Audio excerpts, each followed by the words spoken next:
Yo, what's good, stream? Yo, what's good, stream? You check some. You check some.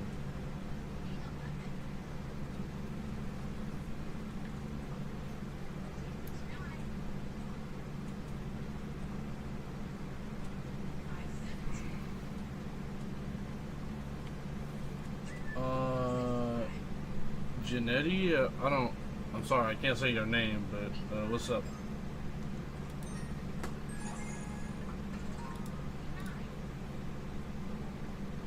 Audio capture.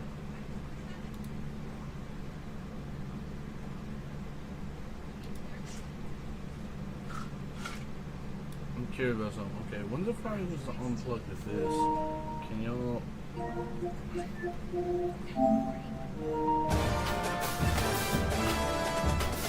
Okay, before you do this, you can hear it, right?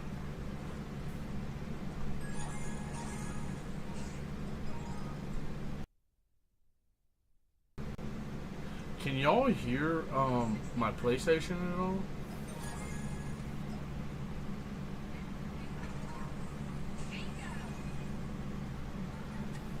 Just out of curiosity.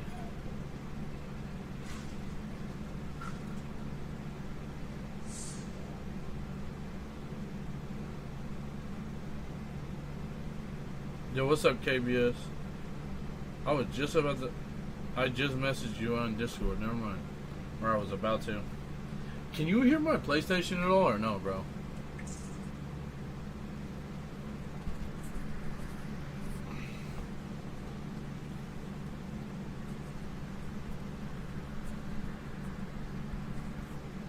What do you mean I'm good? Like, you can hear the game? Like, right now? On PlayStation?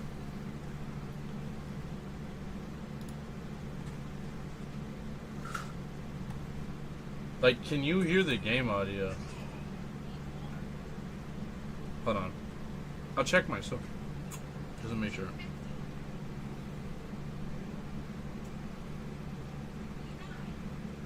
Some noise would be going off right now.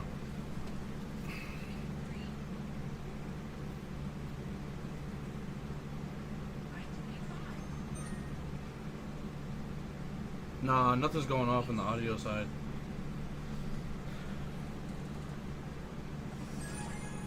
Hang on.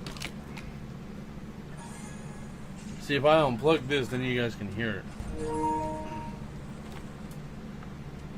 But the problem is, I can't hear anything. I forgot what I used to do.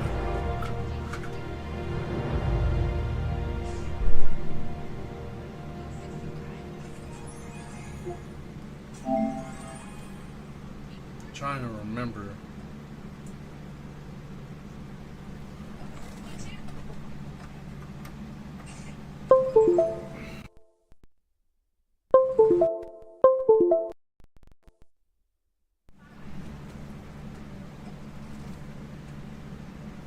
This is done then.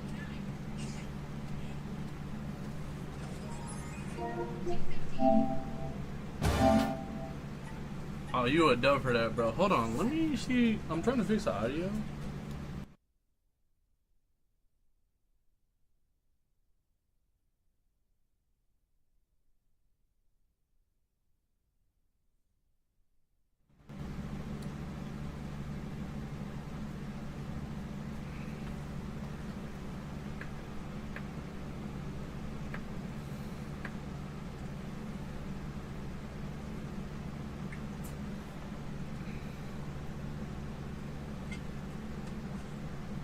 We're gonna get it going in a minute. I just wanna, I'm trying to hear the volume or the audio of the game.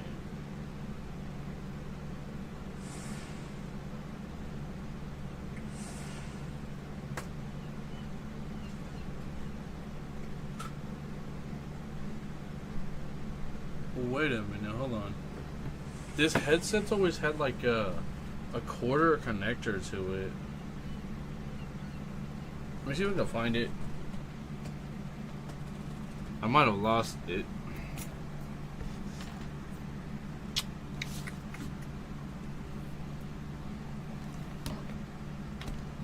Yeah, I think I lost it. Hey, what's this? No, that's not it.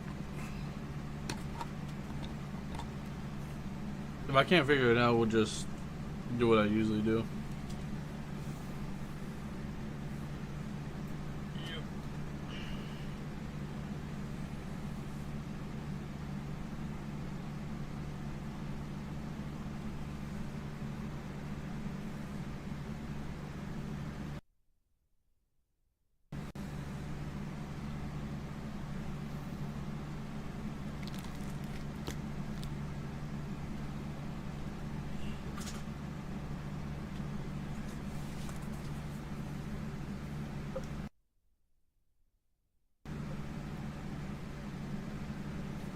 I just forgot, bro. This headset has Bluetooth on it, so I can do that. Go to the settings.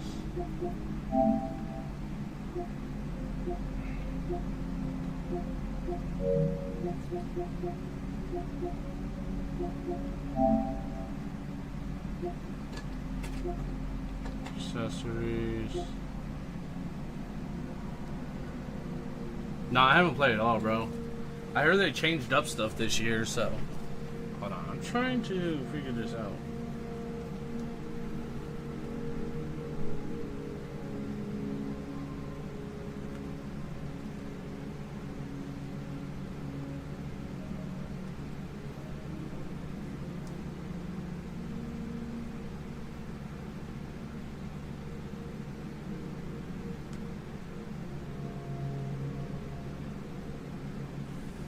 I want to check, see if you can get this with Bluetooth in my phone. Because if that's the case, then yeah, the Bluetooth will work.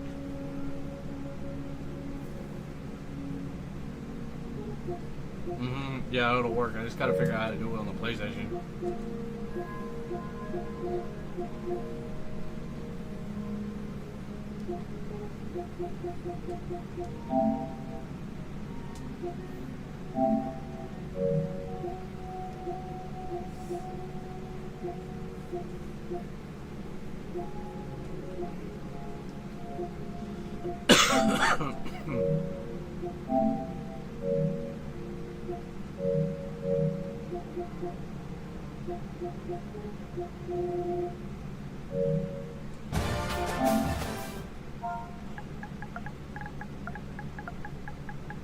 I'm gonna look it up. Blue.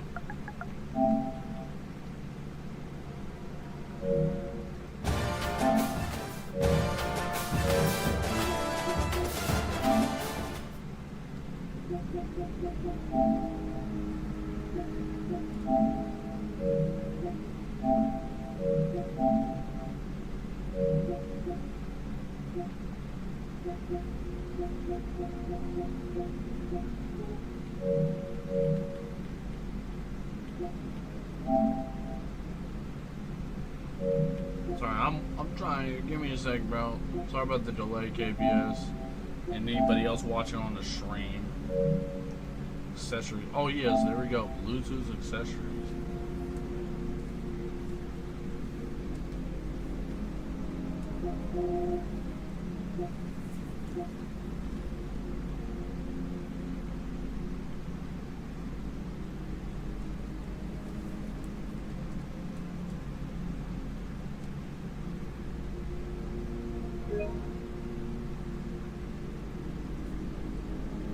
Was it this? 40 and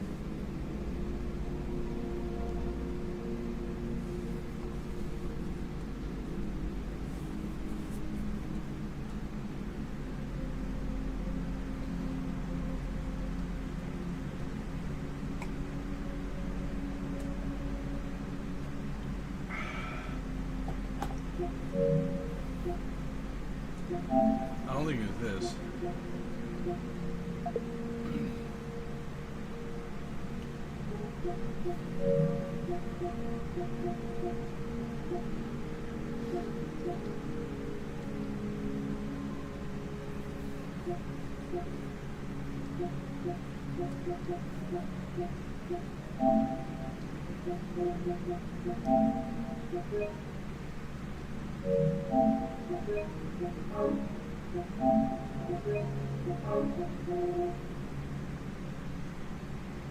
I'm gonna forget some of these because just, yeah.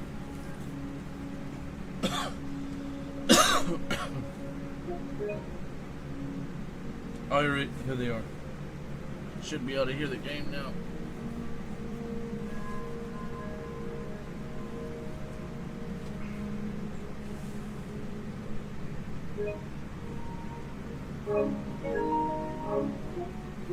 Yes, there we go.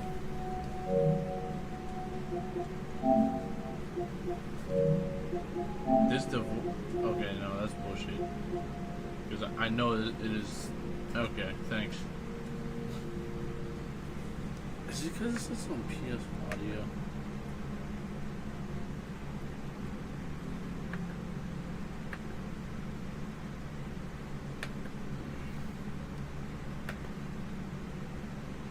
Hold on, I'm gonna wait.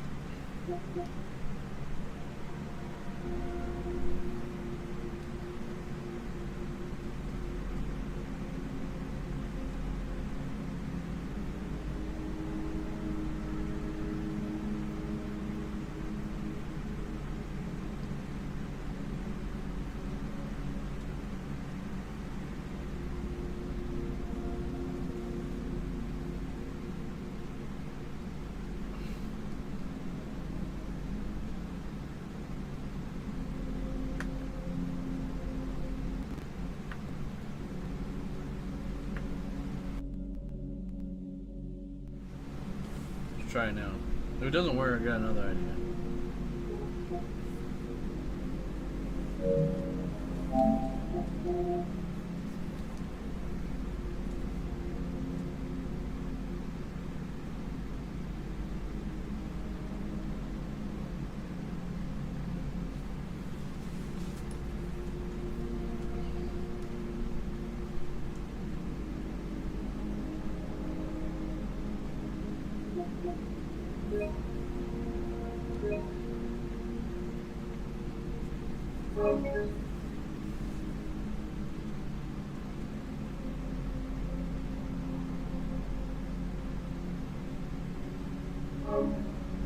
Okay. For some reason it doesn't support this. It's weird. Here they are. I'm gonna try these. These work fine.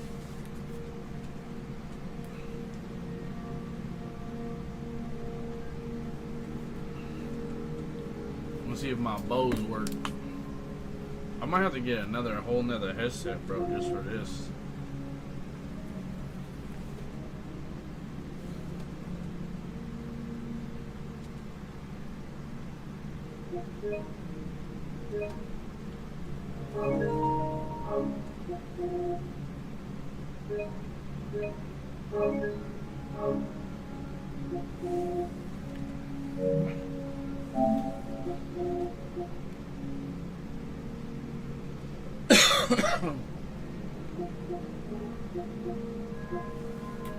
Okay. I gotta find a workaround, bro. Because these aren't gonna. Okay, you can't do Bluetooth for some reason. That's whatever.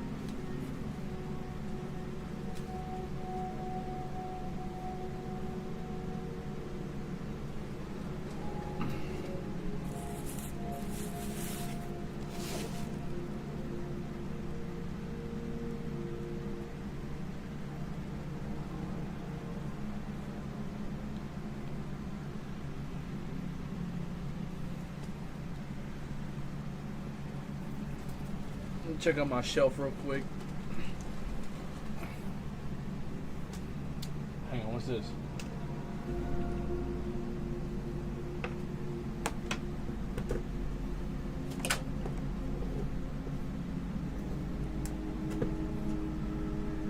I don't think. Is it? Oh, what's that?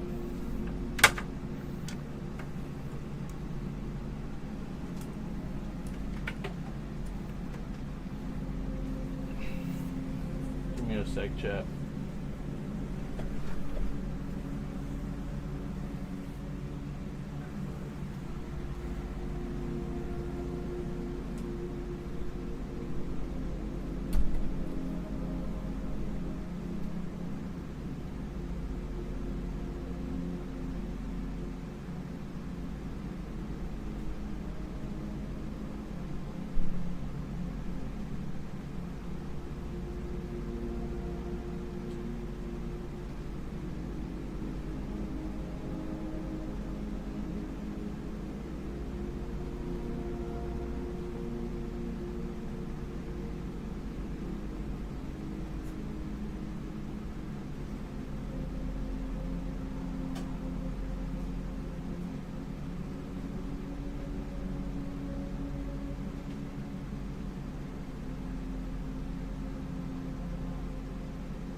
There's a setting that I usually do on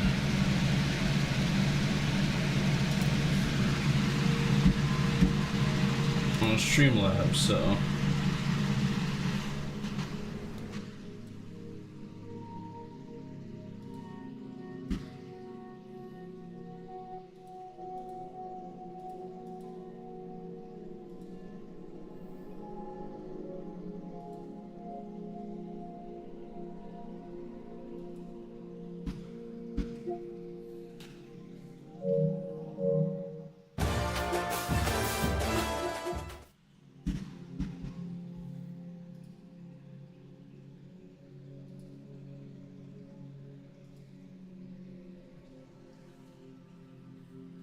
like I still want to hear the volume, but I can't. No, I can't. That's the problem. Like I'm trying to, because if I plug this cord into my PS5, the problem is KBS. I can't hear any. You guys can't hear the game then.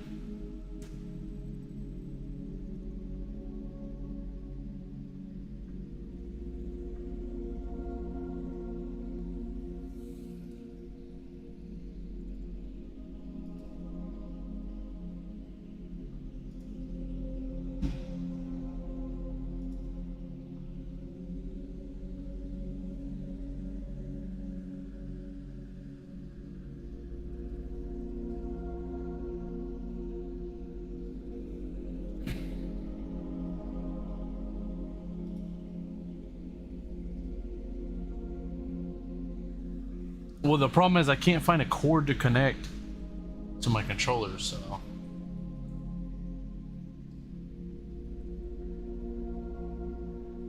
Wait, what is this? Did I just... No, that's something else. I might just have to play without the volume because I can't hear anything.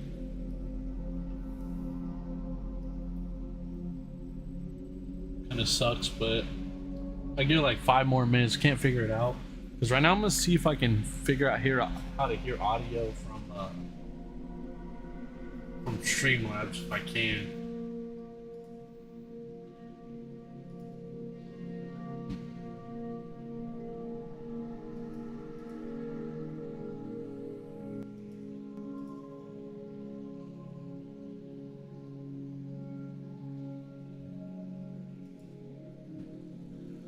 Hold on, I'm gonna look it up on YouTube.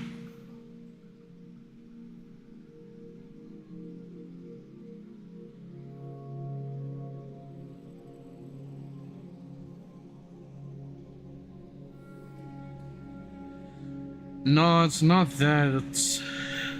I'm going to YouTube.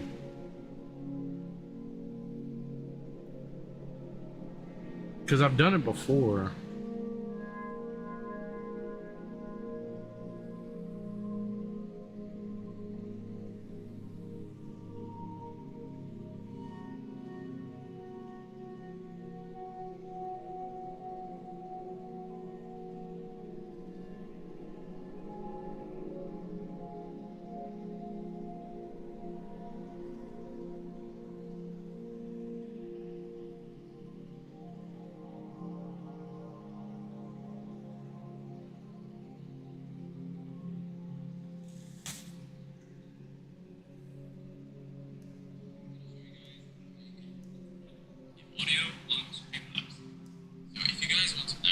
It's like a 2-minute video. Steps show you.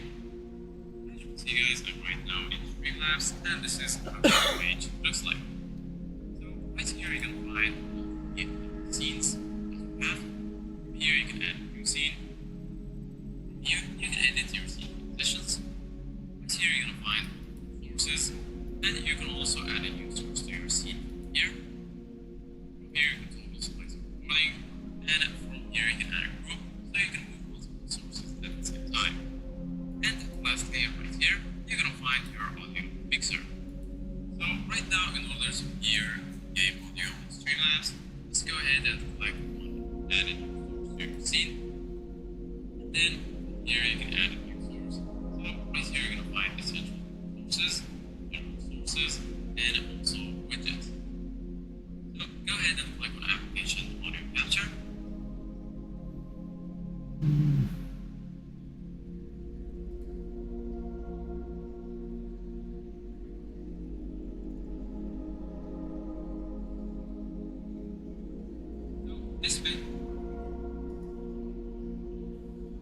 you capture the audio from a specific application, go ahead and add source. You can right here, for example, name it game audio. This. Then you can click on add source. Then right here you can adjust the source settings. For example, you can choose the window, as you can see guys here. Board. Here you can increase or decrease the sync offset. Right here you're gonna find the audio monitoring. So once you finish, go ahead and exit this window, and all of your changes will be saved. As you can see guys, now we added the game audio right here. Sources. So this is it guys for today's video. Thank you guys for watching. See you guys in the next video. If you didn't know, they also catch this now. You know, $250.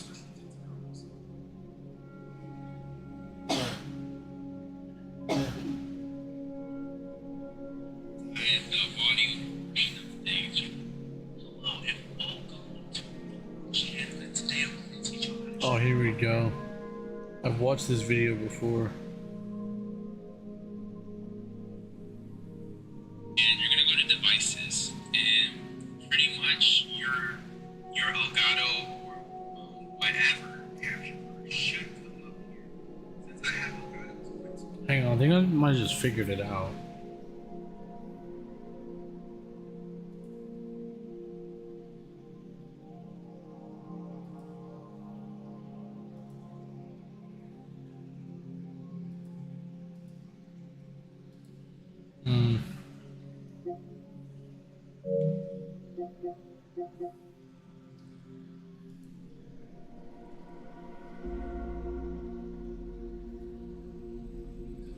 game capture HD 60 Hz.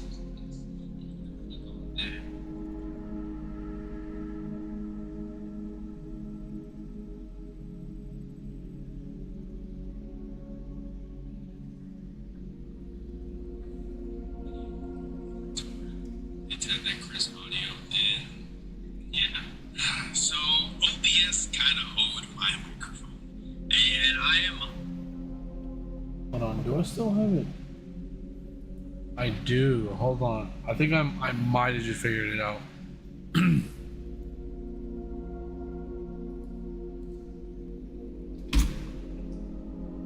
Let me go back to that source real quick.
See, if my brother was awake, he'd be able to help me, but he's not.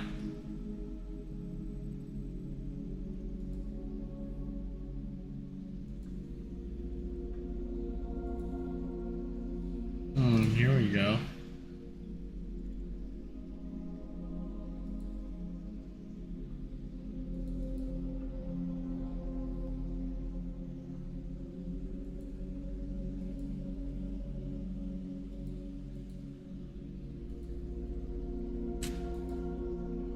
Discord.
Connecting your capture card to your OBS, but there's no sound. Here's how you fix it. Simply go to your sources in OBS, add the capture card if you haven't already, and then go into the settings. Make sure to go into audio, and then also choose the monitoring device that's underneath it.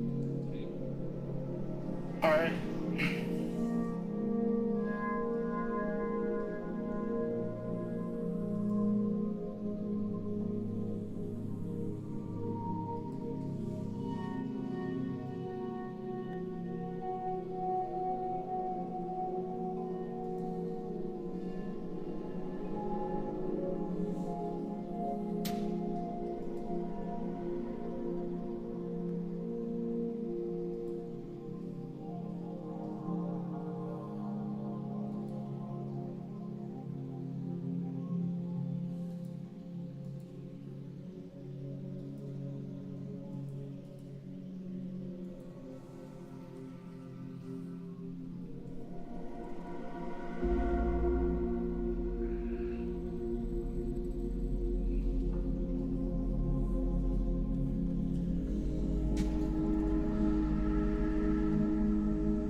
Oh, here we go.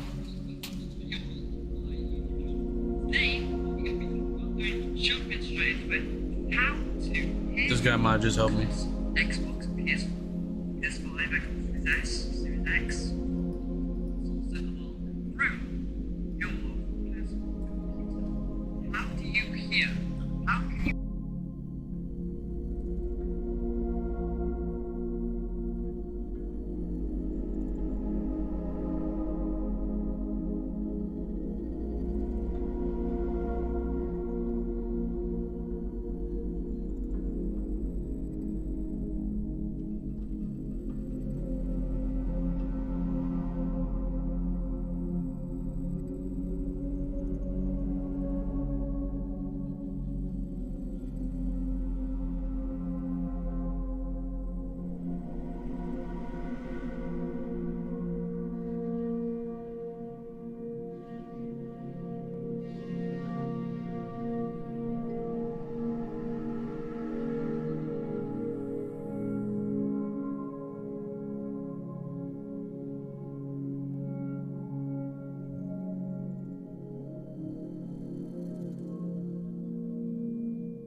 Fixed it because I can hear the audio. Can you all? Let me make sure.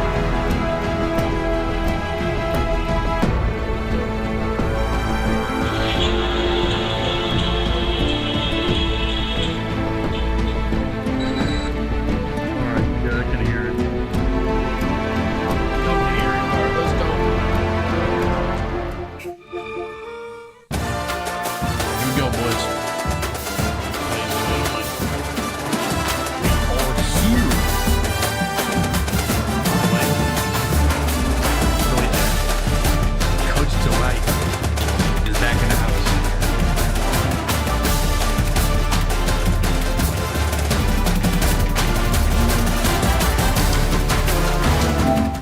Alrighty, we are going to. Do we start Road to Glory? Do we start Road to Glory? The heck? Oh, well, I have a lint sheet on my shirt. Dynasty. Build your career as a head coach.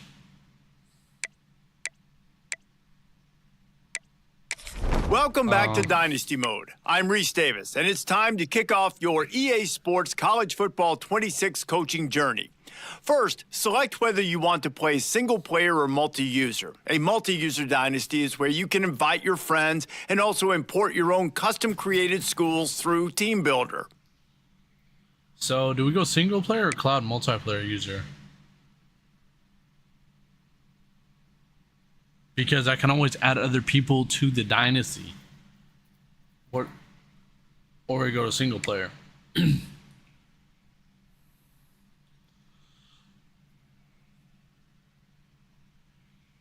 What do y'all think, chat? Single for now? That's true. We can always make one Next, later. let's choose your rosters. If you're looking for the latest EA Sports recommended roster featuring more than 1,000 additional players, choose the active roster option. Or you can select the rosters from our original launch with the default roster option. We're gonna go active roster.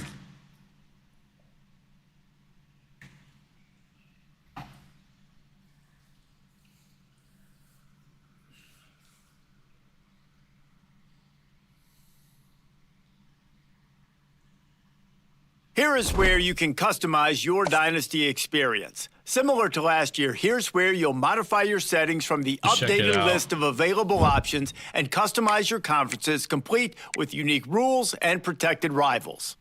Injuries on. So my brother was telling me about this last year. Manual progression XP penalty percentage.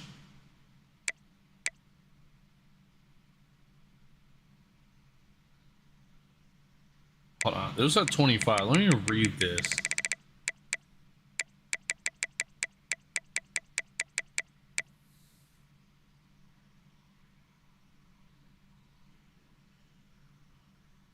Pre-order bonus on. Should we put on 5 minutes or 8-minute quarters? What do we think?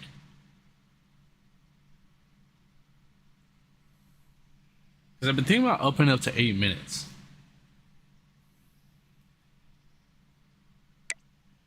5 minutes? Okay. Acceleration clock on.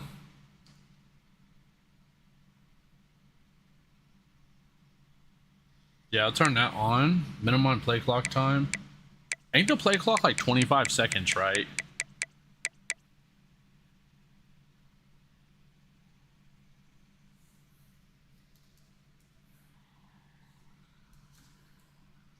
This up here. Hold on. Even 4 because game lasts a while. We'll do 5. Iron Terror, normal tackle, impact 50, 50, 50. This looks all good.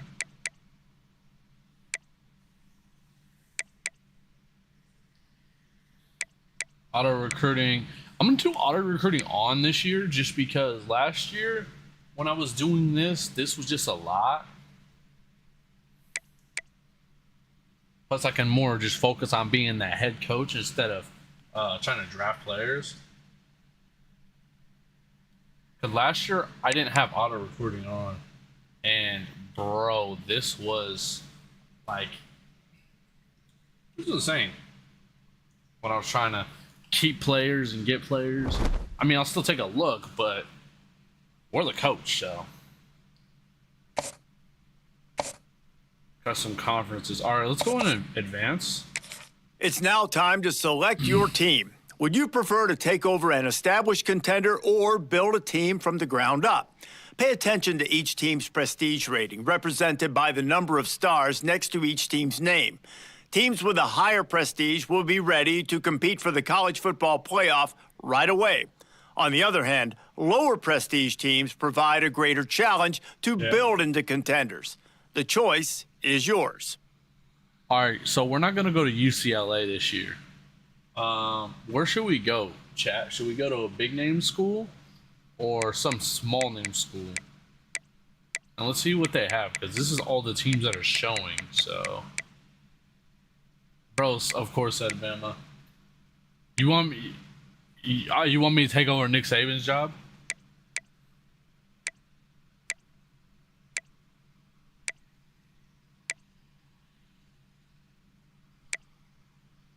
What new teams we just? Oh, Akon, Zips. No, I know Nick Saban was hired. What, it's like 2-3 years? The Red Wolves. I don't remember the Arizona Wildcats from last year. Army Black Knights, I remember. Baylor. Buffalo Bulls were new, I think, too. Boston College. Boise State Broncos. BYU Cougars. California Golden Bears. Let's see, Michigan. Colorado was here last year. Clemson was here, of course.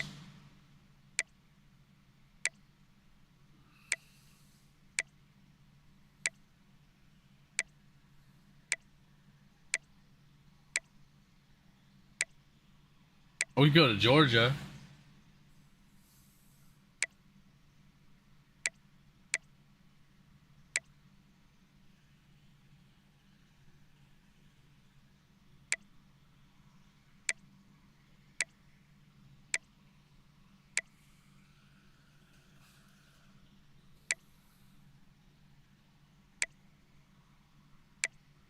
Jack State. Oh, yo, bro. Okay.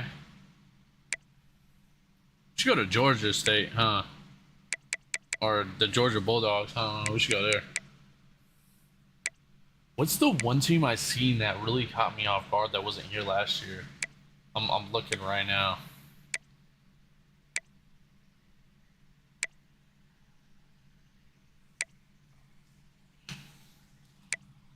Miami Hurricanes, Middle Blue Raiders. Michigan was here. Miami Redhawks weren't here last year either, I think. Minnesota Golden Gophers.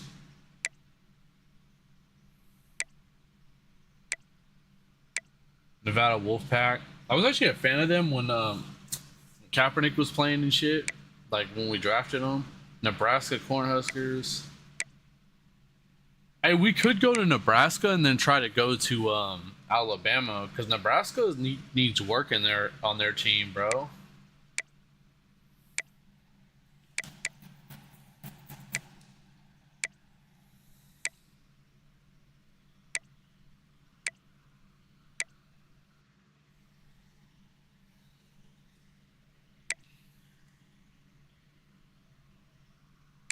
Triangle says, should we do a random team?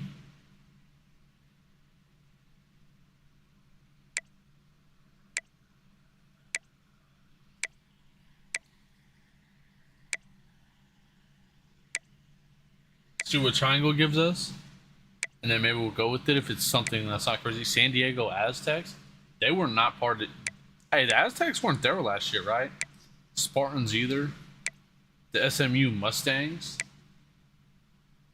Was Stanford here last year? I don't remember Stanford being here last year. Could be tripping.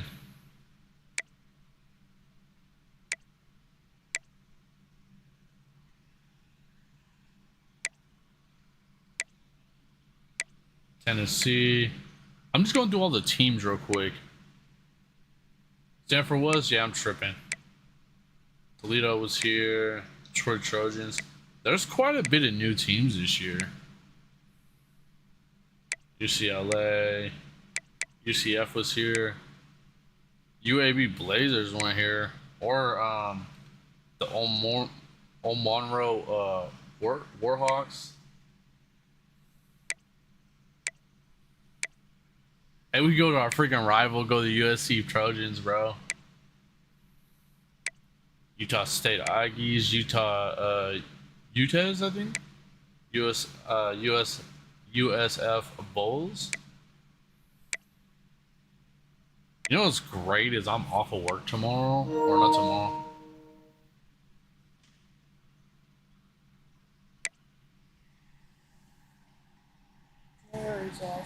Okay, I'll go get it.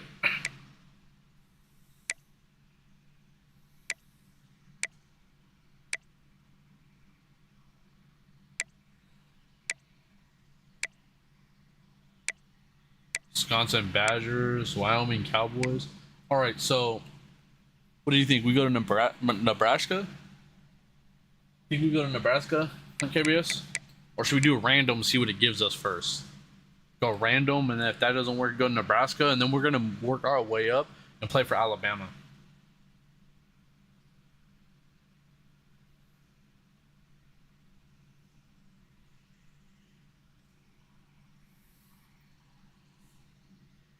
Try random? Okay. Georgia Tech Yellow Jackets. Should we try again? We'll give it 2 more shots. Should we try again?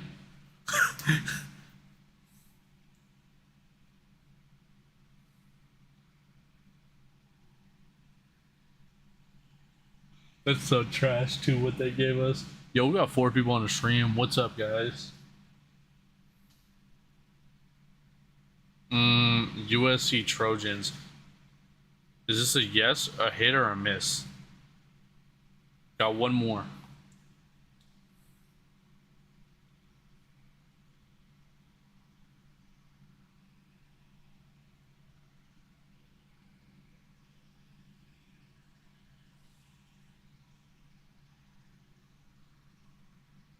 We go 1 more, we go USC. He said pass. The Kentucky Wildcats? Pass for a 3rd time? Or do we go Nebraska?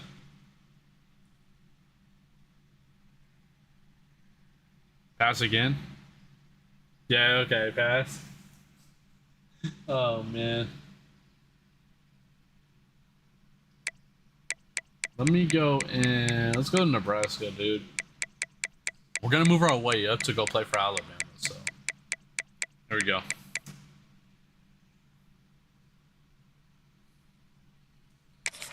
Time to figure out where on the coaching staff you want to start. Whichever role you decide on, you'll receive new coaching opportunities throughout the season via the coaching carousel, and it's all based on how well your team performs. Yep. Head coach. Now for the fun part. Here, you'll create a coach of your own or select an existing one. Now it's time to choose your coach's archetype. Your starting choices are motivator, recruiter, and tactician. What's most important to you? Maximizing player development, acquiring new talent, or putting your team in the best position to win? My brother owes me a 1v1 chat. We do 1v1 tomorrow or Thursday. Do I do 1v1 Thursday? Or should I save that for the streaming my brother do? It's his stinking glasses. I feel like I'm a pretty good motivator, right? Right, KBS? Like, even when I'm talking on my streams, I kind of like, I motivate, right?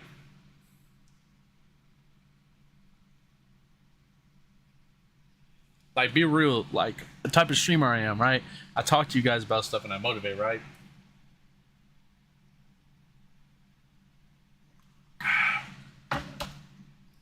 Alright, yeah, we'll go with motivator.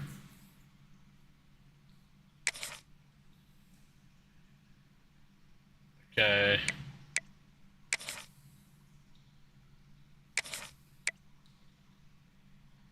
D-Light Gamer. Hold on. First name, should we go first name as Coach? Coach Delight.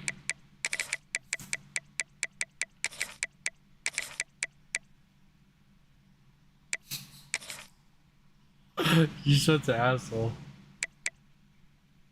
We do Coach Delight, yeah.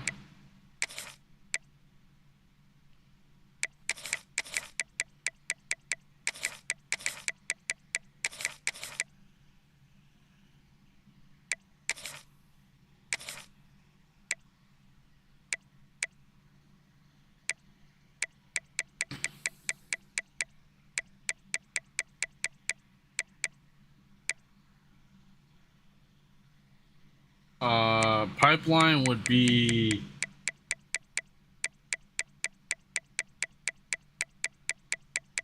UCLA because that's where we were last year.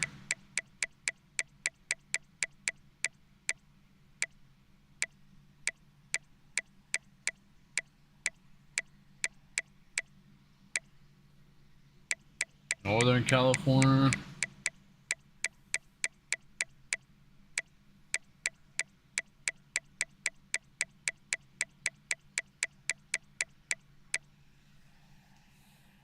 Where's my phone at? Y'all some trolls.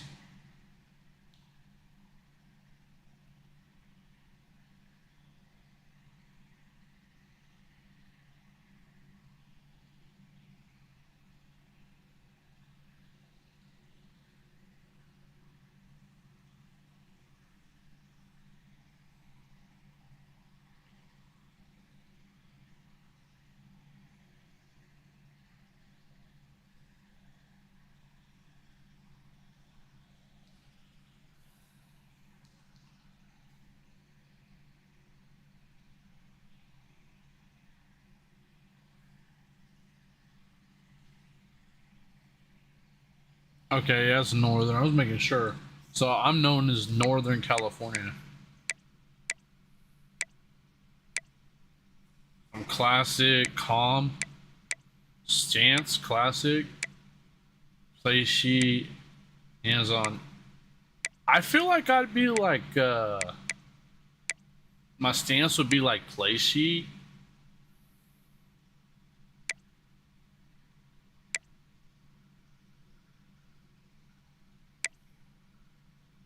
Reactive schemer. Matchup orient, ground control, clock and cushion. Clock and cushion, no, dude, that's some shit that, like, I'm sorry, but I'm gonna even shoot our own, like, talk shit about our own coach on the Niners for this, right? Feels like Kyle Shanahan would do some shit like this, and that's definitely not me. System coach, situational strategist, bounce pressure, flexible play caller, math sciences. I feel like a reactive schemer is good. No huddle style, balanced, aggressive, assertive. Yeah, okay, this is good. They really added this year, though, to it.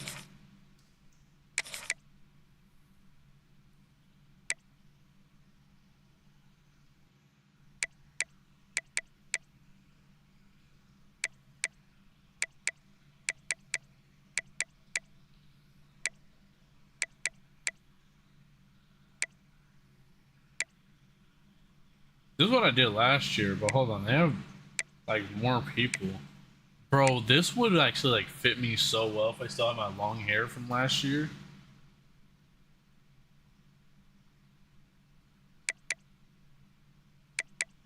I feel like this one fits me, huh? Right, chat? This one?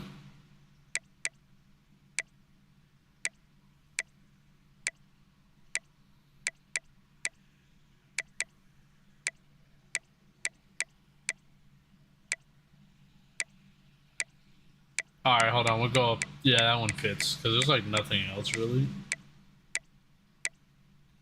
Yeah, this fits me. Okay, physique.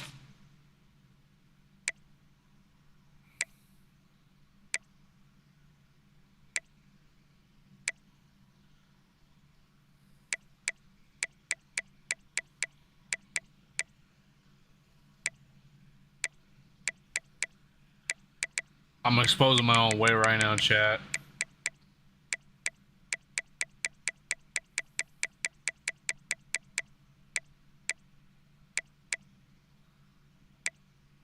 Why the muscular look like some bullshit though?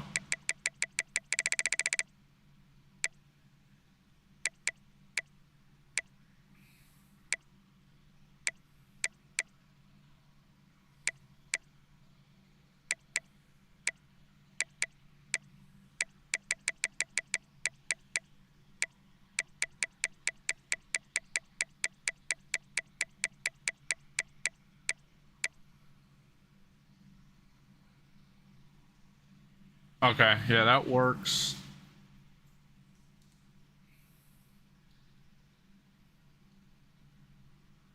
Gear. Torso. Yo, you can actually change your shit this year? This is so fucking finally. What the fuck is this? Bro, why? No. You look like some Bill Belichick bullshit.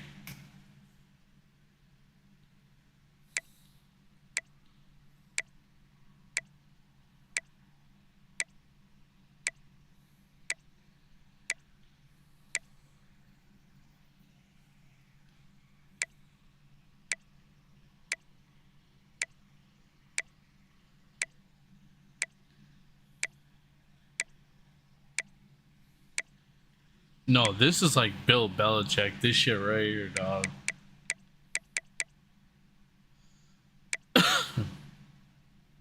I'm gonna go with the pullover jacket. Lower body.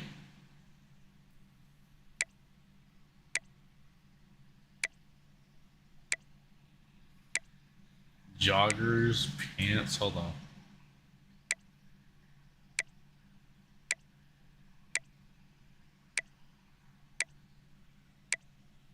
Be yourself. Okay, hold on. Don't even look at him wearing joggers. We're gonna go with that. It looks kind of clean.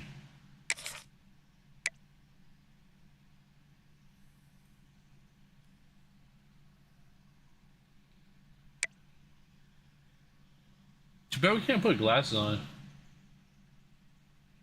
Yeah, you can do shorts now. See, that's what I'm saying. Like, definitely upgraded shit. Okay, let's look at the contract. Congratulations. It's time to sign your first coaching contract. Now pay attention to the expectations of the role. Failing to meet the university's expectations will land you on the hot seat and potentially looking for a new job when the coaching carousel rolls around. Okay. Sign contract. What is the contract?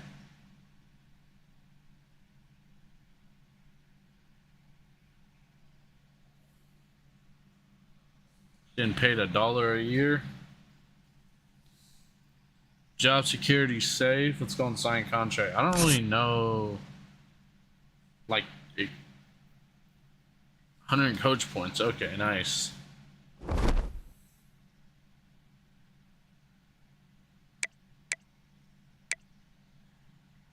Create new character. Okay, that's cool. That's new.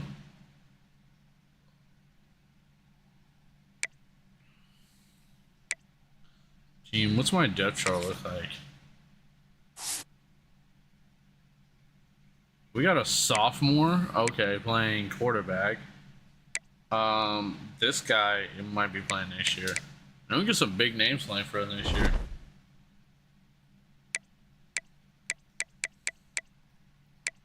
Custom schedule. Let me see who we playing. Oh, Michigan week 4, dude. We have like, okay. Michigan State. Hold on. What we got? Maryland, Minnesota, Northern West, USC, UCLA. Week 12's open. Penn State, Iowa, Army Navy week, Big Ten, and then Big Ten championship. Dude, this will have to be a tough sketch, but okay. Members. By the way, I read something about. Hey, was this crossplay last year or no? Cause this year it is. Put Georgia at week 0. I don't think you can add anything in week 0, but let's find out. He said you won't.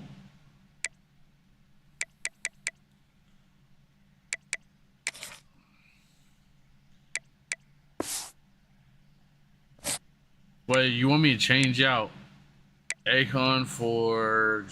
Should we play Georgia week 2? About to get our ass kicked, bro.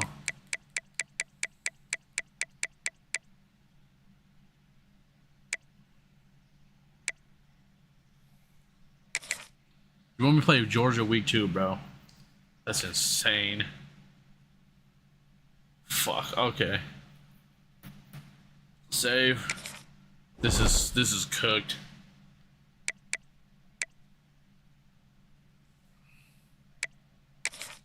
Let's quickly walk through recruiting in EA Sports College Football 26. Our recruiting system follows a 3-stage approach. Stage 1, add a player to your recruiting board. Once they're there, you can select actions to gain intel on what they value when it comes to committing to a school. I want to see if we get These a big actions name also quarterback. help to get on a recruit's radar and can move you into their top schools. Once you're in a recruit's top 5, Stage 2 commences, allowing you to pitch to a player the things your school does well that they value. If you're having trouble finding interest that match, try to use the sway mechanic to get a recruit to change their mind. Finally, when a recruit is ready, Stage 3 is all about you closing on the recruit. It's at this point you can... Okay, cool. We're not even going to do recruiting. We're just going to advance the next week. Because it's supposed to do that itself this year. Because we're not trying to do all the recruiting shit. We're the head coach, so... If anything, I'll just look, so...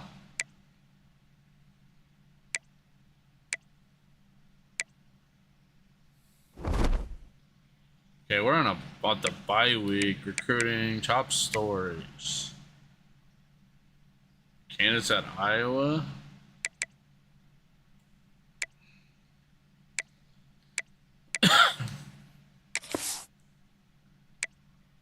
Yeah, sim ahead. We're on a bye week.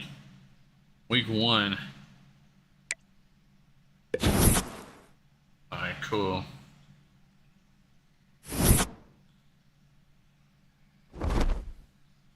Alright, we're gonna play Cincinnati.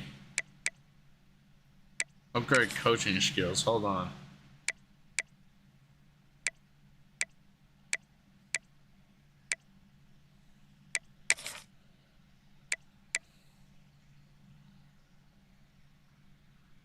That's one.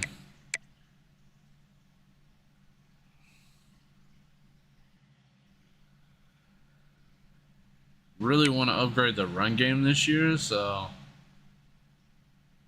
okay, that's good there.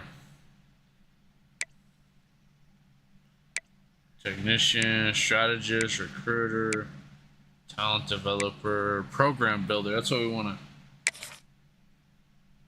How much does that cost? 30? I can't even buy that. You gotta win 5 playoff games.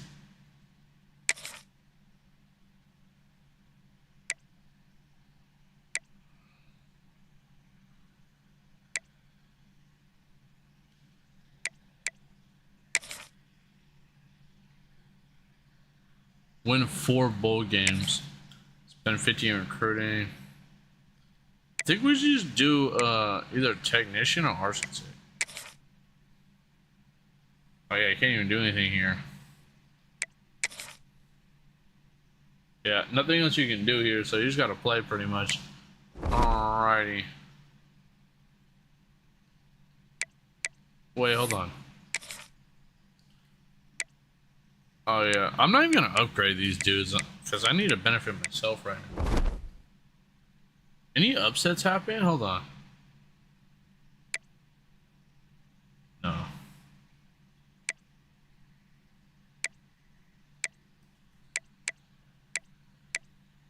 Scores and schedules. Let's see who upset it right now. Nobody yet, so Notre Dame and Miami. We'll see in a little while. Nebraska at Cincinnati. Let's go. Hey, uniforms. Let's see.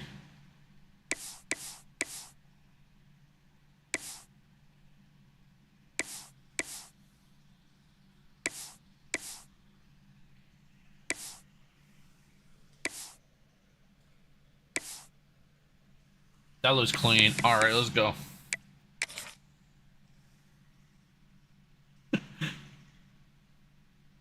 Oh, you look, KBS took the lead again, number 1. This would be a good time to ingest some extra caffeine. Late night adventures on the gridiron, and we all know anything can happen when you kick off after dark. Welcome to Nippert Stadium, one of the grand old cathedrals in the sport and home to the Cincinnati Bearcats. As we'll see a squad from the Big Ten, the Nebraska Cornhuskers, taking on a team from the Big 12, the Cincinnati Bearcats. Glad to have you with us for EA Sports College Football. I'm Reese Davis, David Pollack and Jesse Palmer with me in the booth. Guys, we are ready to tee it up. Kick off to the middle. Oh, we got a the Cornhuskers have been waiting, and finally the moment is coming and the opening of the season. They'll bring it back from inside his 5. He was looking for some running room, but not much to be found as he stopped at the 18. The Bearcats offense will come out first. What a great group of receivers they run out there, and a staunch, stout defense they'll be running into. Jesse, how are they going to get open? How does this defense keep them in check? Well, I think one thing this receiving group knows to have success in this game against this defense is it's going to take all of them. It's not just going to be one guy making all the plays. They're all going to have to be able to step up and, David, take advantage of their own individual one-on-one opportunities when those chances come their way. Well, and I think that's what's good about this offense. There's strength in numbers. It's not just one guy that you can take away. There's several receivers that can make plays. That stresses the defense. Like, find the weakness, go after him. That guy can win. So it'll be a fun individual matchup. Caught behind the line. It's Pryor. And he was fortunate not to lose yardage on that play, able to wedge it back to the line of scrimmage. 3rd and 6, and they'll need a big play here on this opening drive. Scanning the field, it's Sorsby. Zings it complete to the right. There he goes. He moves the chains, and they'll mark the ball at the 33. This running back is a weapon. Not only is he going to hurt you in the run game, but they're going to throw it to him, and they're going to throw it to him on 1st down, 2nd down, and 3rd down, as you saw right there. On the run, it's Walker. He is going nowhere. Stop at the line of scrimmage. They got nothing on the last play. It's 2nd and 10. I love when defensive backs come up and they are physical and they stick their face in the fan and they aren't scared. Talking to the defensive coordinator coming into this game, he knew his DBs had to tackle well. They had to get these running backs on the ground. Great start on this first drive. It'll be 3rd and long. 3rd and 8. From the gun, wants to pass. Snagged out of the air. Gets it out across the 40, stopped short of the line to gain. They'll mark it at the 41, and might they choose to go for it here? Oh, a big decision here early as they leave the offense on the field in their own territory. They want to keep this opening drive alive. The Cornhuskers offense headed onto the field. Our first look at them today.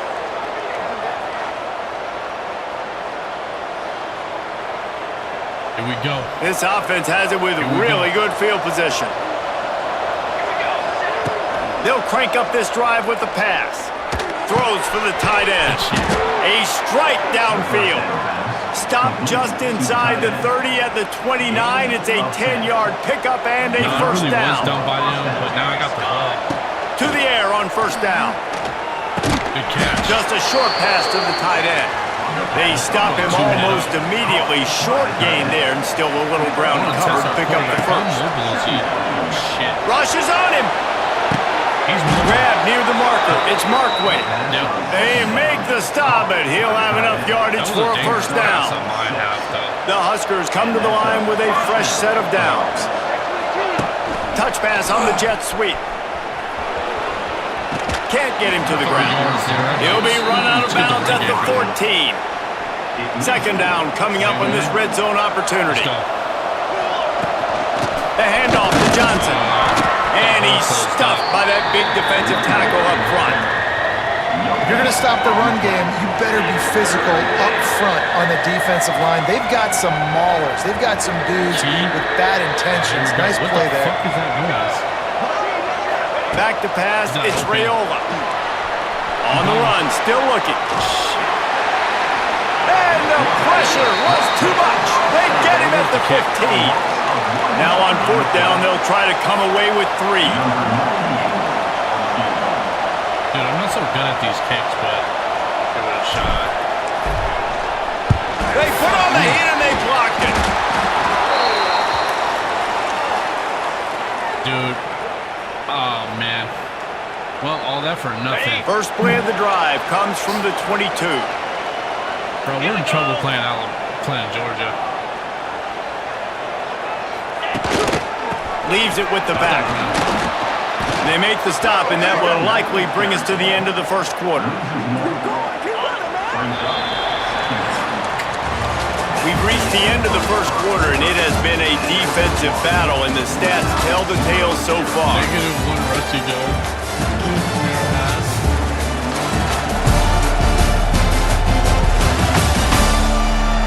Why does he look just like the head coach I chose? What the fuck? Let's see if the offenses can find a little rhythm here in the second. I want the ball back, man. See, we're trying to change Nebraska around, bro. Wants to go up top. Quickly to the tight end. Oh, he's getting ahead of steam. He gets it past the 30, and they'll get him out of bounds at the 32. With a first down, they'll snap it from the 32. They go to the ground. Good job running tough and behind his pads as he gets up to the 38-yard line. If my team is Guys, let's struggling chat a this minute bad, about we're in Cincinnati. so much The only trouble. important expectations are the ones inside the program, but when you start I'm the so season scared, on the bro. outside of the rankings looking in, it can give you a little bit of an edge, can it? Yeah, they want to prove to everybody they should have been ranked coming into this year. These players are angry. They feel like they're being disrespected, and they want to make a point to the entire college football world with a big win today. Yeah, and you hear it all season, and you see it every year. The teams come out of nowhere, and they feel like they've got a lot of potential, a lot of high-ranked players on the squad, and they're going to put it together, and that they'll get themselves into those rankings. Missed their assignment. Wow, and what a great job by that quarterback finding his open receiver on third down. You know, guys, one of the most telling stats at the end of the game is third down percentage. If you're a great third down team, it's invaluable to your offensive success, and that's why teams drill third down so much in practice. Dude.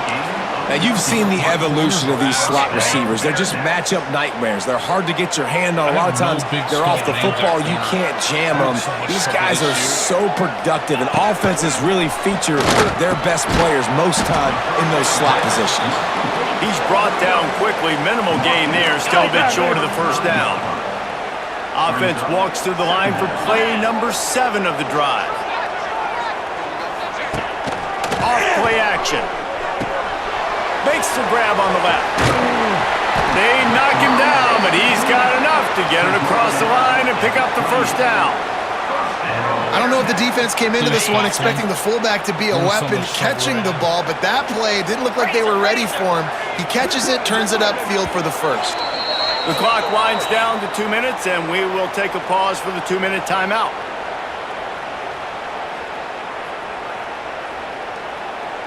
They've got it inside the 30 at the 28. First down. Back to throw. It's Sorsby. Flips it out on the screen.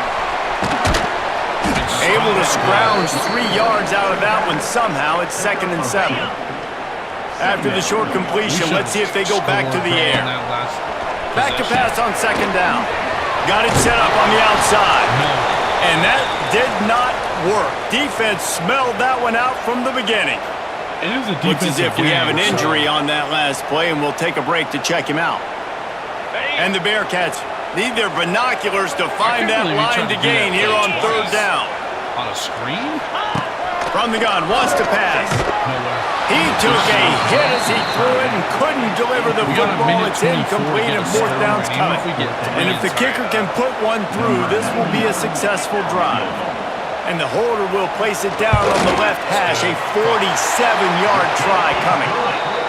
Dead center perfect. And that'll put the first points of the game on the board. It's 3-0. And you want a touchdown and you want to be aggressive, but man, right down the middle, that obviously gives me some confidence down the road that I can trust this guy. You know, the thing is that kick wasn't on me though, because they kind of blocked that kick, so. On the run from inside his own 5. Nice job by the kickoff team. Everybody stayed in their lanes, and they'll stop him at the 16. No, the kicking animation. And here comes the Nebraska offense back onto the field. They're looking for any type of offense to try to get this thing going down 3-0. Might be looking to run. Got out of trouble, got rid of it. The sure hands, it's key. He stopped just a chain link or 2 away from the first down and sets them up beautifully here. And the Huskers have their whole playbook open here on 2nd and inches. Nowhere close on that one as he got drilled trying to deliver the football, and now they face 3rd down. After the incompletion on 2nd down, it's 3rd and inches. On 3rd and short, the power run here. And he just needed a few inches, and he didn't get it. The defense denies this offense. And how about this lower intestinal fortitude? 4th and 1 in your own territory, and they're going.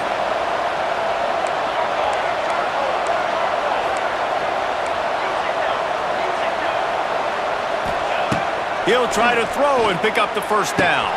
Big tight end makes the grab. It's a first down. They get him down at the 36. It will be a first down. The Cornhuskers come to the line with a new set of downs. Quarterback doing what he does best. He can move. And he reels it in at the 15-yard line.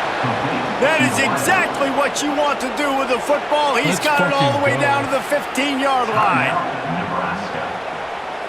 We got plenty of time on the clock, man. The Huskers, once backed up in the shadow of their own goalpost, have put quite a drive together. Looking to pass inside the red zone. Not quite able to turn that corner and get it to the house. He's out of bounds at the 8. It'll be 2nd down, and remember, they can pick up a first without scoring. From the gun, they'll try to impose their running game. Brought down after keeping those powerful legs moving, getting all he could. He'll be a few inches short. Really need to pick up this conversion and avoid having to settle for the field goal. And makes the catch. Stopped at the 3, but it'll be enough to give them a 1st and goal. This offense can get a jolt of momentum headed to the locker room if they can take the lead here. Got it on the outside. It's Johnson. And they'll shove him out of bounds after the short gain. Running out of time here in the first half, they're going to have to be efficient to put some points on the board before the break. And he was greeted by a host of defenders and barely gets it back to the line of scrimmage. We've got a timeout in the waning seconds of the half, maybe a chance to get off a couple more plays. On 3rd and goal, they'll try to throw it in. The pass falls incomplete, and there are 8 seconds left. Hey, chat, do we go for the score and take the lead, or we go for 3? What do y'all think we should do? Should we go for 3, or should we go and score? I mean, because even if we don't score right here, we do have a chance going into the half. We're getting the ball back.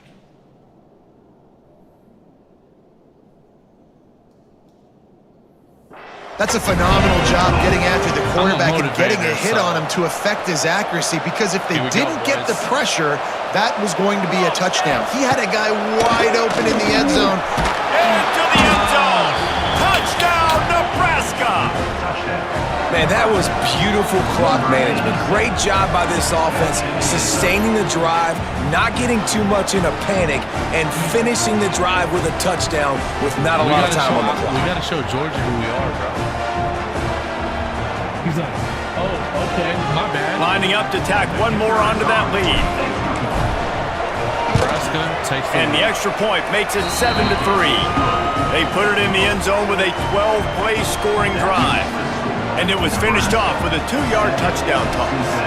The kickoff unit is out there, and boy, did that last drive quiet this crowd. Here he comes from inside his own 5. Not a lot of space to be found. Good hustle by the coverage team, and they stop him at the 21. They'll come out and take a knee, and that should send us to halftime. We get the ball back. That's the end of the second quarter. That means it's time to join Kevin in our halftime update. Boys, you never quite know what to expect there in Cincinnati, and we've had a lively first half. And we'd be remiss if we didn't start this halftime report by giving props to this superstar tight end. He's been almost, you know what, check that. He has been unguardable with that unusual blend of speed, size, hands, and route running. He is a pick-your-poison kind of player. And with that, let's send it back to the guys inside the home of Bearcats football since 1902. Thanks for that breakdown, Kevin. And the Bearcats will kick it away first, and we'll start the second half. We're getting the ball back, boys. Let's get it. He'll start the return inside his 5. Oh, no. He gets a block. Oh, my goodness. He's on the loose.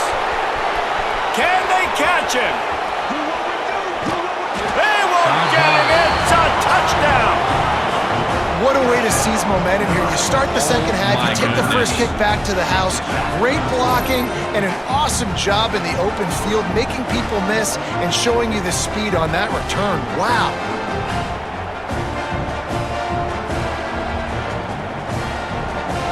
We just took a house call, bro. They'll try to tack one more on their score. The kick is up and good, and put one more on the lead. We check in with Kevin Connors. What's going on, Kevin? Fellas, week to week, you just never know, which is why we're here with an update. Wisconsin is putting on a show offensively. Feels like they've been jumping around since the first whistle. They're up 14 over the Red Hawks of Miami. Hey, bro, we went in the half and told them, I need more points, bro. More points. Circle back. If anything big happens, you should know about it. And how about that one? Kevin will be keeping an eye on everything going on elsewhere. First play from scrimmage, and they'll keep it on the ground. I don't think so. Definitely been tough sledding for this guy, especially in the first half. They gave him the ball a bunch, but they just don't have a ton of yards on the to show for it at this point. That looked like a pretty good run, though. We just wonder maybe in the second half, if they keep giving him the football, it may start paying some dividends. They stay aggressive and push their way out to the 33, and it's first down. New set of downs after the completion. That's kind of crazy in this game. On the ground, it's Walker. I just stopped it. And that defense is there to guide him out of bounds after a short gain.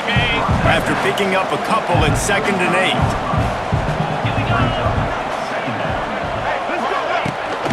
Rides the back and leaves it on the option. And the defense holds firm. No pickup at all on that play. And this offense can ill afford to come up empty on this drive, already trailing by multiple possessions. He puts a lot of air under it down the sideline. Oh, it's picked off. Oh, that's not the way to start a drive. Man, it's so frustrating as a coach because you go into half and you're like, listen, this is what they've been doing. This is what we're getting. Let's go out and execute. And what do? First drive, You throw an interception, you turn the field position to the other side, create momentum immediately. This is an absolute disaster to start the second half.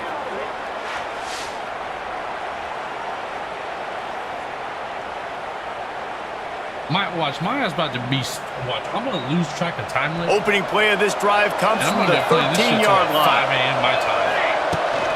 From the gun, they'll give it on the inside. Navigates that mass of bodies and gets 4 out to the 17. After the productive first down play, it's 2nd and 6. He'll keep it himself. Stopped in the backfield. He's going to lose 3 yards on the play.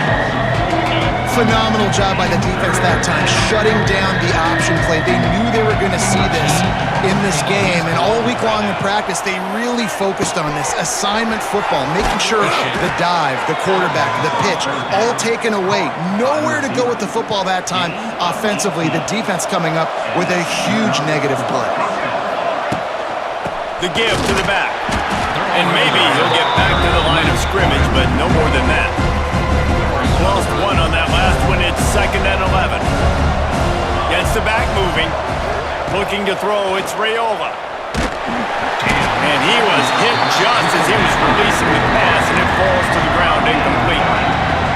Man, it's easy to play defense when you can do this. When you can get to the quarterback quick. What I will say about my team this year compared to last year for UCLA, my O-line is way better. Make him make a decision quick. It makes it easier for the secondary, for the linebackers, for everybody on the field.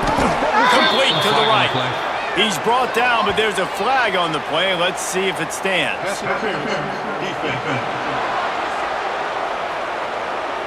Gonna accept that. And the defender just way too handsy on that last play. You could see all the contact as the ball was in the air. He simply can't do it, and the referee's caught. Out of the gun, the inside handoff, looking for a crease.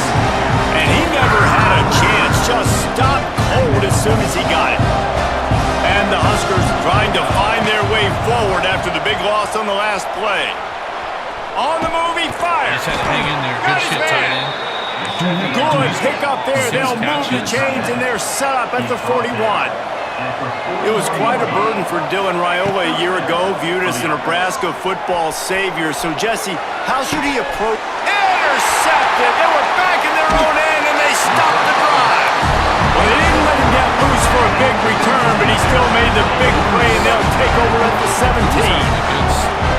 I'll tell you, you got to give the defense credit, though, because with these conditions, it's not easy to catch for the offensive players. Certainly not for the defense, but great eye-hand coordination securing that interception. Out across the 20 to the 21-yard line, a 3-yard gain. Another tough run for this offense, and I think a big reason why they're down on the scoreboard right now is they just haven't been able to get this guy going. They've tried to give him the ball a lot. It just hasn't paid off, but you get the feeling, too, if they are going to crawl back in this one, they need him to break one off, and it just takes one play for this guy. Don't be impatient. You got to keep giving him the football. We've reached the break. It's Nebraska holding the lead. 3 quarters are in the books. Time becomes a factor, both in trying to hold the lead or cut into it as we take a look at the stats.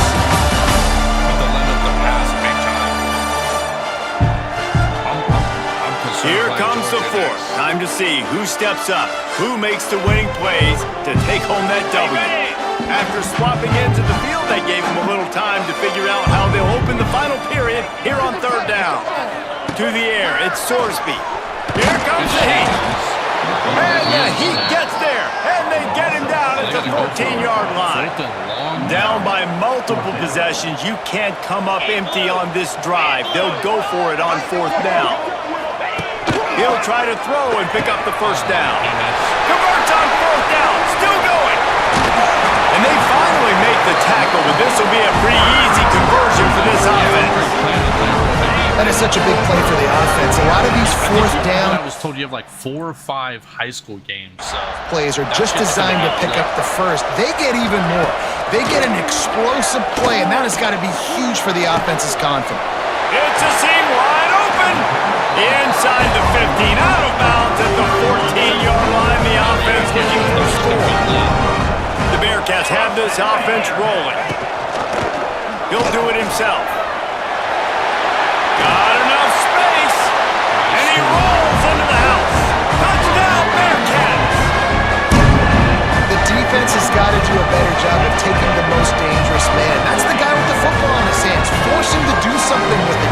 just let him keep the ball and go score. Pushes toward the goal line. He gets it in for the two-point conversion, and now they trail by only 3. They're set to kick it off. Do you think this crowd's going to get loud when their defense comes on the field? Man down on the play as the officials take a break to let him be checked out. Running the ball is going to be The drive starts from their own 25-yard line. The give as they work on that clock. And this one will be stopped for no gain. And it's another tackle for loss for this defense. I'll tell you, they came into this game knowing they had to shut this guy down. He's one of the best in the nation, and they've given him the ball a bunch. He's just had nowhere to run, and I don't think anybody expected him to struggle as much as he had so far in this game. This is the type of play that could be a pivotal moment. Tight game, 3rd and long coming. He's going to run it. Tackle is made at the 25-yard line, and that'll bring up a 4th down. The Cornhuskers decide to punt it away. First time today we've seen a punter go to work. A low line drive and short kick. And this punt will be down just on the other side of midfield. The Bearcat offense ready to go back to work. They march to the end zone the last time they had it, do it again, and they'll be on top. And he's able to bounce off one tackle for a solid pickup. You want to make play calling easy for an offensive coordinator? Run the ball like that every play. I mean, when you can run that on 1st down and set up a short yardage on 2nd down, it makes play calling easy. Every single call on that sheet is available here on 2nd down. And this defense has its work cut out to get this dude on the ground. He was shedding serious tackles on his way to picking up the first. Dude, we're blowing the lead. They have a 1st down at the 41-yard line. We got 5 people watching this stream. Looking for a man. It's Sorsby. Throws to the back. Grab near the marker. It's Walker. And he'll get out of bounds. It's a 1st down there in plus territory, and now threatening to get the score. The Bearcats come to the line with a fresh set of downs. My defense is tired. Off the play fake on 1st down. Oh, look out. The ball's free. And the offense gets the ball back. How lucky are they? 5 points of pressure, high and tight. The Bearcats now with a long way to go to pick up the 1st down. And he's able to bounce off one tackle, but still not a whole lot of running room. IndyCar tempo as they head to the line for this 3rd down play. Clock running. It's complete to the left. He's brought down right at the 13-yard line. Still a ways to go to make it to the line to gain. Let's see what they do on 4th. So on 4th down, here comes the field goal kicker in a huge spot. It's good. He hit that one right down the middle. And Tied up. will tie the game here in the final minute of play. It's all tied up. Man, that is a massive field goal. So much pressure on him. With just a couple seconds left here in the game, he knocks it through the uprights. It looks like this thing's going into overtime as long as your defense is not completely screwed this thing. Here we go. They'll snap it from the 20 for the opening play of this drive. He wastes no time and comes up throwing. Recovered by the defense, and he's off. And in for the score. What a turn as they take the lead. What a shift in momentum. What a big-time play. He just took matters into his own hands. Man, what a mistake.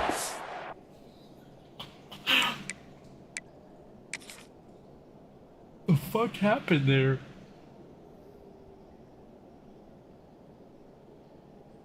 Dude, one guy went unblocked right there next to 77. What the fuck? 59 was supposed to pick him up. 77 should have picked 11 up. Oh my god, bro. QB throwing the football, his receiver, obviously, they weren't on the same page at all. When the defender steps in front, makes the big play, and then every kid's trick, right? You play defense, you create the turnover, and then you take all the way to the end zone. The extra point is good, and now in the 4th, they're up by a touchdown and an extra point. Try to be patient. That's all I see. That one bounds through the end zone, and it'll be a touchback. Cornhuskers ready to go back to work on offense. Okay, one possession game. You've got some time to work with, but you have to make up some ground quickly, David. Got to be smart. Can't throw in front of the sticks. Can't get tackled in front of the sticks. Make sure we're taking some shots down the field, chewing up some yards. Jesse, the defense will be vulnerable here. Yeah, and I think because of that, David, offensively, you got to have a plan. You got to know where your best matchup is out on the perimeter and who can make the big catches here in small windows.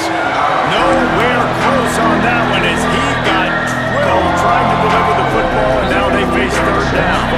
No time to waste here. They've got to get set and pick up chunk. Fires one high and deep. The pass is incomplete, and the clock will stop with 5 seconds left. Well, they're down in possession, and they're on their own side of the 50, so they need a big one right here. They've just thrown 3 straight incompletions, but it just takes one. It just takes one. He's going to fire deep.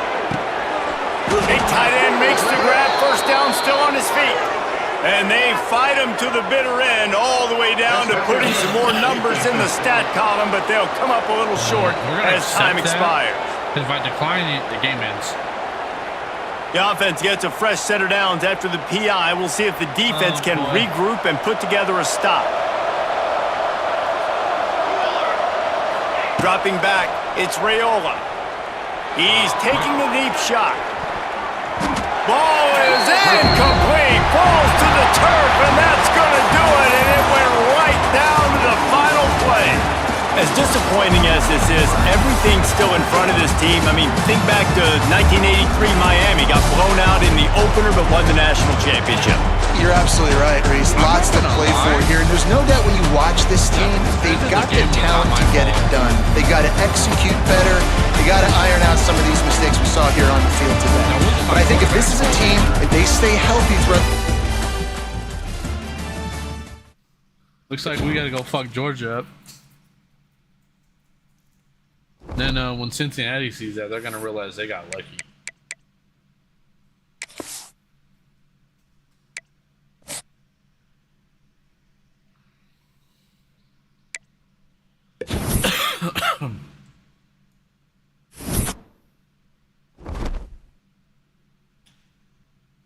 Of course, Georgia won their fucking first game. What were the scores from last week? Any upsets? Oh my god. Well, Notre Dame whooped that ass. Kind of expect that though, because Miami don't have really anyone anymore.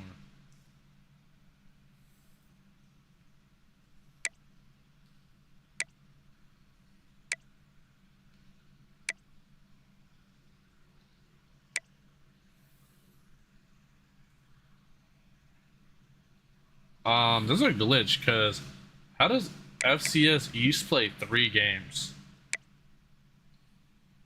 Dude, I've already found a glitch. FCS East, they played Delaware, they played Bowling Green, and they played UL Monroe. Now here's another one. FCS Southern. There's another glitch. They played 1, 2, 3, 4 games down here. Oh, FCS East again. FCS East again. The fuck?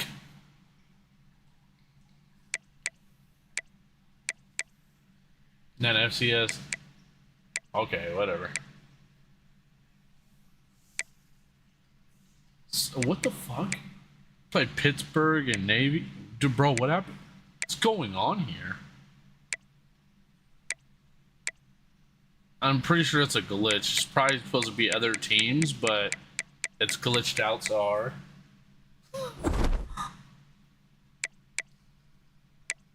I mean, this game isn't early access, not out till like the 11th, so. Well, let's go play Georgia and see if we get our ass whooped.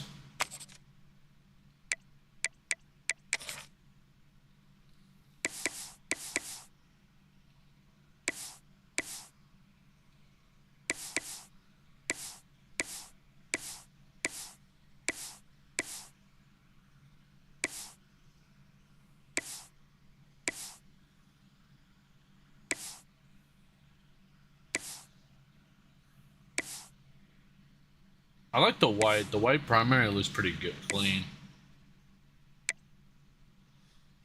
I can't believe I noticed that glitch though. That's crazy.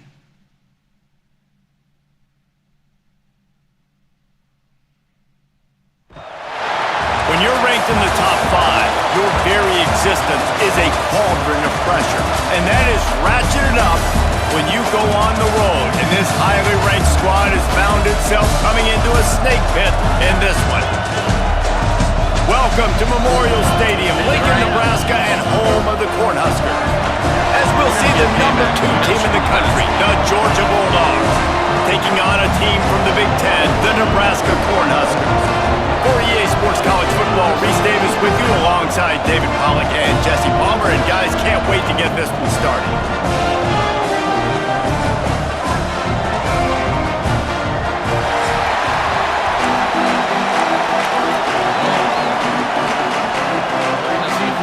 The Huskers will kick it off to get us underway.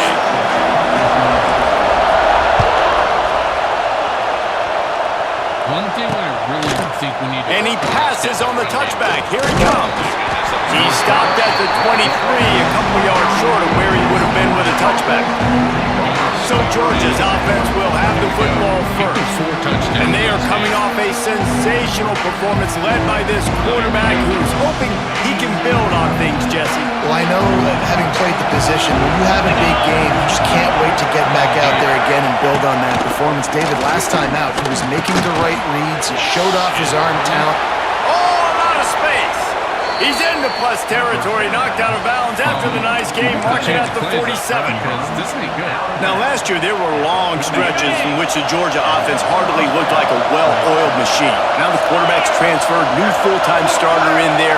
I think it's fair to say, David, that the Dogs need more from the quarterback position this season. They do need more, but I tell you what, they didn't help him the whole spot around, right? The offensive line, running backs, receivers, it was kind of below average for every position, but the quarterback is the tone setter, the captain, and having a guy like Gunner at the helm, man, this is a dude they all trust, they all respect, and I expect this offense to bounce back in a big way. Snagged in the middle. It's Gunner. Finally corralled, but not before. He picks up the first down. Georgia coming out with a fresh set of downs. Using his legs, it's Frazier. And he was fortunate not to lose yardage on that play, able to wedge it back to the line of scrimmage. This crowd, full throat, spreading the eardrums and letting him know it's going to be a long day. Sets up the screen. Takes it all the way down to the 4 after making the grab, and they're set up. Well, they pick up the first down there on the screen. I love the offensive line there, allowing the pass rush to get way up the field. They completely baited their guys, made them think that they... Into the end zone he goes. Touchdown, Dogs! The coaches always talk about starting fast and taking that opening drive and really setting the tone for the football game, and that is exactly what they did, and they finish it with a good brand of physicality, running the football, ending the drive, and getting off to the 6-0 start. And that kick was perfectly down the middle. He'll bring it back looking for help. He was hoping for something a little more dynamic, but they get him on the ground at the 20. So Nebraska's offense taking the field for a chance. We have to see them today.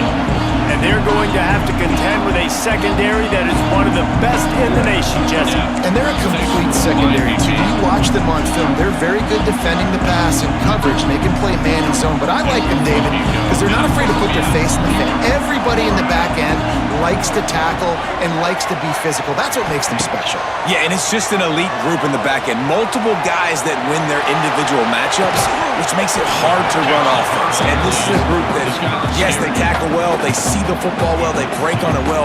You better worry about the ground game. You better get some kind of deception going against this secondary. Catch in the middle, it's Barney. Building momentum, picking up a chunk of yardage, moving the chains out to the 34. First and 10. To the air, it's Rayola. The throw to the outside is complete. They'll get it to the 48, no need to measure it to first down.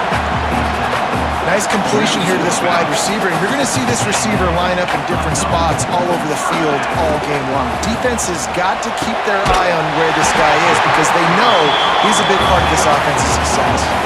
Man, this sophomore quarterback unleashed a cannon on that one. Wants to throw on first down. There's the pressure. Can't find his man as he took a shot trying to deliver that football, and it'll be second down. Couldn't make the connection last time. Let's see if they throw it again. Wants to keep it in the air. Trying to set up the screen. No sirree, not this time. The defense was there and ready for that one. And the Huskers are in a mess here on 3rd and a mile. Now he'll let one fly down the left side.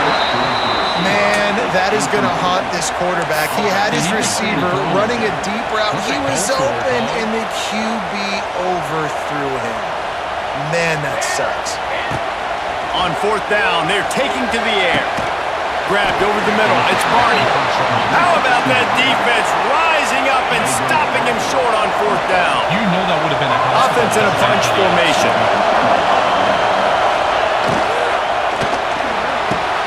Finds his tight end.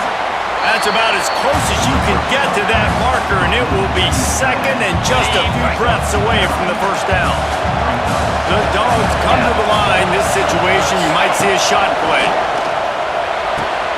Catch in the middle. It's Thomas. He found plenty of room, and he gets it to the 39-yard line.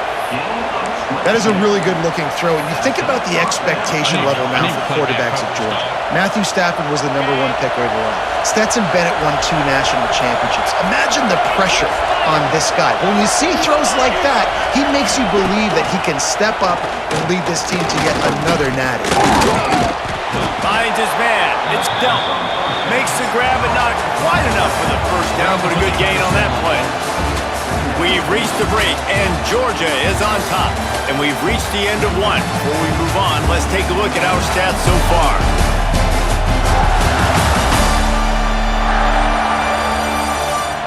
They are lined up and ready to go and get things started here in the second.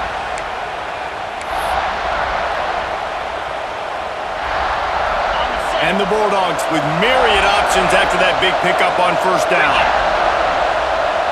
They'll move the tight end.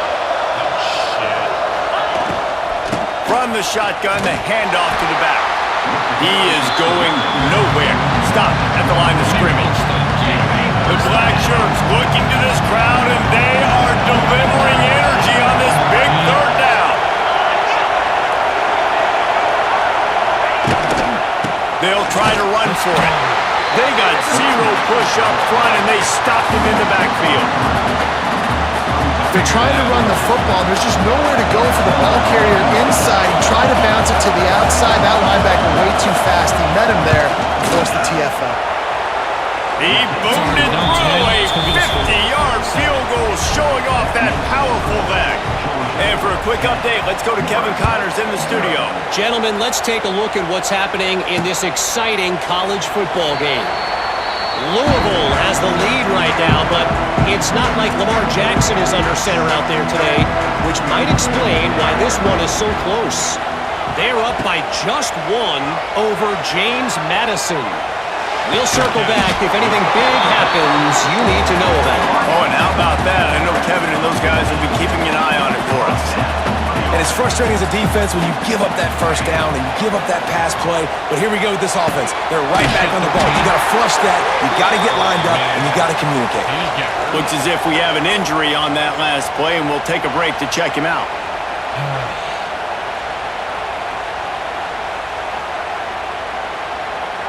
It's all right.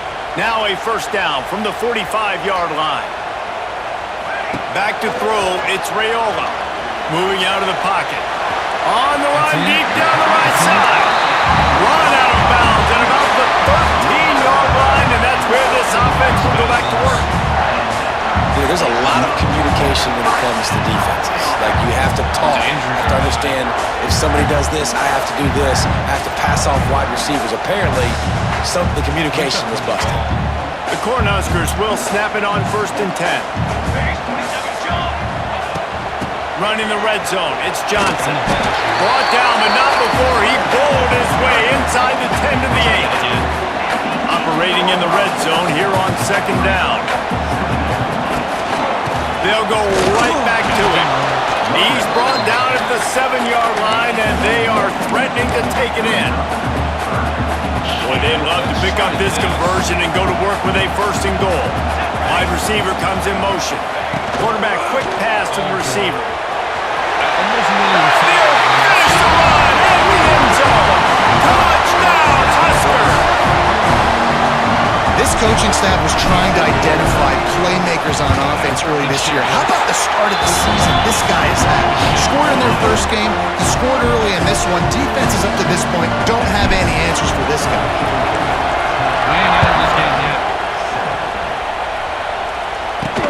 On the move from inside his 5. Really disciplined job by the coverage unit to get down there and make the stop at the 19. And Georgia ready to go back to work on offense. Man, how comforting is it to know that even if your offense stalls out a little, Jesse, that field goal kicker can knock it in from a long way out. Well, he's one of the best in the country, Reese, no doubt. But this offense would like him and prefer for him to kick an extra point on this drive. And to do that, David, they've got to have more rhythm on offense. Yeah, create some more rhythm, create some more explosive plays, and maybe some more balance. And listen, it's nice to have that weapon and kick long field goals. If you kick too many field goals, you don't get very many W's. Well, you're making a positive out of a negative. And that time, quarterback, nice job, buying time. He's trying to throw the football downfield, nothing there. So instead of throwing it away, getting the incomplete, just get what you can get and make this next down more manageable. The give out of the gun. He's going to lose a yard on that one. Great team defense on that run play. Everybody doing their job. People winning their one-on-ones, D-linemen staying in their gaps, linebackers and DBs filling. You just can't do it better. Better find the ear plugged. Here comes the noise, backing this defense on third down. Back to throw, it's Stockton. He's going for a big play downfield. Snags it on the right. A huge play, and they get it all the way to the 45-yard line. This offense lines up feeling awfully good after that big play. Wants to go up top on first down. Makes the catch. It's Frazier.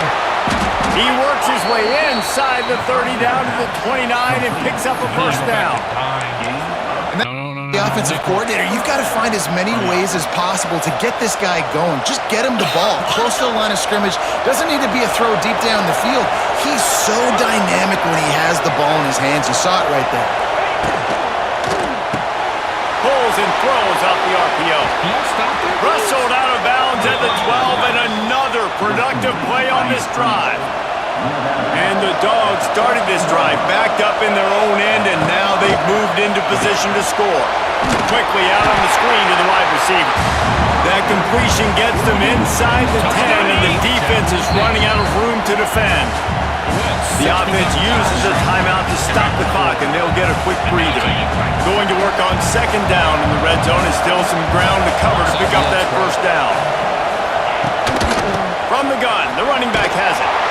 And the defense holds firm. No pickup at all on that play. The offense will quickly use a timeout.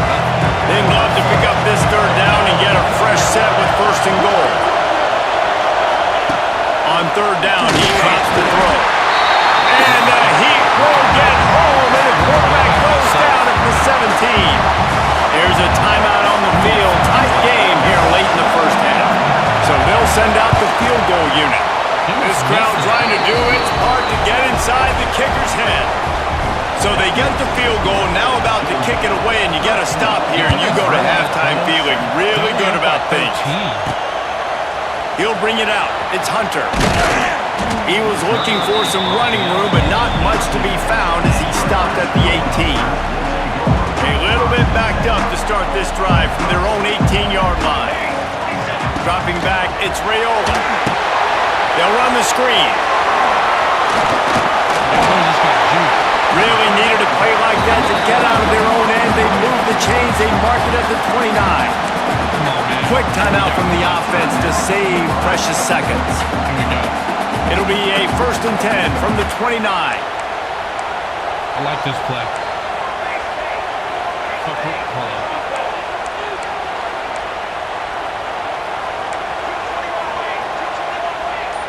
Send the tight end in motion. Snap the ball. Come on. Off the play fake on first down to throw. Trying to make magic with his feet. They get him stopped and out of bounds at the 45-yard line, and the big play has this offense ready to mount a threat. They've come out with answers on this possession, and now another first down. Quarterback extends the play.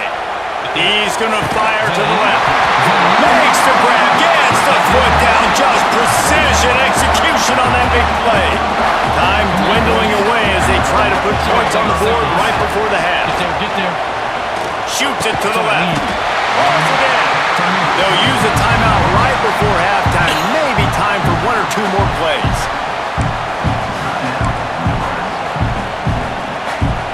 And a chance to really carry momentum with them into the locker room if they can take the lead here. First and goal. I like this one. Here we go. Wants to go up top. Big guy smells it. And he's going to take it over the end zone. Touchdown, Cornhuskers. I just love the offense managing the clock in that situation, David. There was absolutely no panic. Calm, cool, and collected all the way down the field, scoring the touchdown, and now giving themselves an opportunity to take the lead here at halftime. And the other side of that coin, Palmer, is the defense, man. Like, we got to keep them in bounds. We got to make sure we're not giving up big plays. They can throw it over the middle of the field. The clock's our friend, and they didn't execute good enough down the stretch of that drive to force a field goal. And it'll be a touchback. The ball will come out to the 25-yard line. And with time running out here in the first half, this offense will choose to take a knee.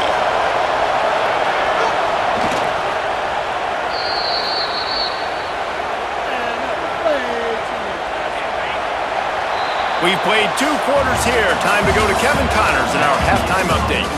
Man, a lot of ways to describe those first 2 quarters in Lincoln, but let's just go with notable. And how do we possibly begin without singing the praises of this receiver? His ability to find gaps, run textbook routes, and then show that breakaway speed. He simply is the total package. How this secondary responds, whether they try to double-team him or get aggressive at the line, that'll be the story of this second half. And with that, back to the sea of red and our guys at Memorial Stadium. Thanks for that halftime report, Kevin. The Bulldogs will line up to kick off and start the second half. This is good, Little. What's up, my bro? He'll bring it out. It's Hunter. That gamble did not pay off as they bring him down at the 12-yard line. And here comes the Nebraska offense back onto the field. They got plenty done through the air in the first half, and we'll see if they even need to look for balance as we start the third quarter. Well, and I think defensively, you understand, like the running game isn't a big part of the plan. I wonder how they adjust and play more coverage to this pass-happy offense. Yeah, so you're going to have to be ready if you're a quarterback. Then you're probably going to see some different coverages. You might see a little bit more blitz in the second half as well. So you have to know where your answers are. The defense wouldn't let him loose there, and it was a completion, but they lost yardage. The Huskers need a massive chunk play to move the sticks here on third down. Now sliding to his left. He'll try to do it himself. He stopped at the 15. Not enough for the first down, and you'd think we'd see the punt team. Despite failing earlier on fourth down, they will try again here. Well, it's a really nice job there on that third down, trying to get after this quarterback. And obviously they're not able to make the play in the backfield, but really nice job pursuing. You see the athleticism and the speed they have, how they play as a unit together. Only giving up a little bit of a gain and now setting up fourth down. Out of the gun, the inside handoff to the running back. And maybe he'll get back to the line of scrimmage, but no more than that. Going to work in the red zone, they can't pick up the first down without getting it into the end zone. To the air, it's Stockton. Grabbed in the middle, it's Branch. That completion will take them inside the 10 to the 9-yard line. The terrain gets rough this deep in the red zone. Third down, they can't pick up the first without scoring. He's got it. Touchdown, Bulldogs. And that one will put them up here in the second half. And you're really starting to see the chemistry that this guy is developing with his quarterback. They hooked up for a touchdown in the first game. They do it again here. These two are on the same page. And the extra point is good, and the lead is 6. They're getting set to kick it away, and that last score took a little oomph out of this crowd. We're going to be in a dogfight here. And he takes this from inside the 5. Didn't find any crease in that kickoff coverage, and he'll be stopped at the 17. They'll get this drive going from the 17. They'll start this drive going to the air. Dances away to buy time. He'll get rid of it. And that incomplete pass caused by the big hit on first down. Second down coming. Plenty of distance between them and the sticks here on second down. After the incompletion, they go back up top. Oh, what a spectacular layout and catch. Man, this sophomore quarterback unleashed a cannon on that one. Man, I love those guys that are willing to put their body on the line, and he does it right here, man. Just lays out. That ball's coming in. You can see it from several yards out, making that play, laying out, keeping the football from touching the turf. Great concentration, great effort by the receiver.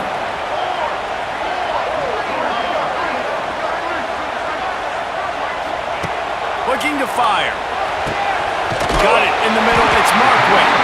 Gets it to the 42-yard line, and that's a first down. And the Huskers are on the move. Looking downfield, it's Raiola. And the defense forced that incompletion with the deflection.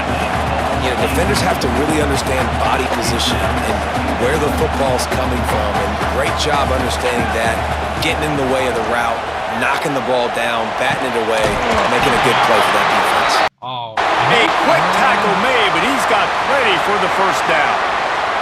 The Cornhuskers come to the line with a new set of downs. Wants to throw it. Pressure coming. And he was hit just as he released it, and it falls to the turf.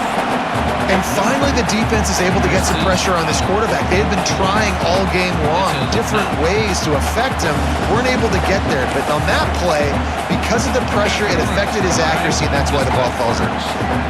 Working well behind the sticks on second down. Back to pass. Fires downfield. Working the middle. Good, solid pick up there. Now they can start to smell it with a first down at the 31. Looking to throw on first down. Throws to the wideout. Finds a man in the middle. And he's knocked down immediately, but not before he moves the chains.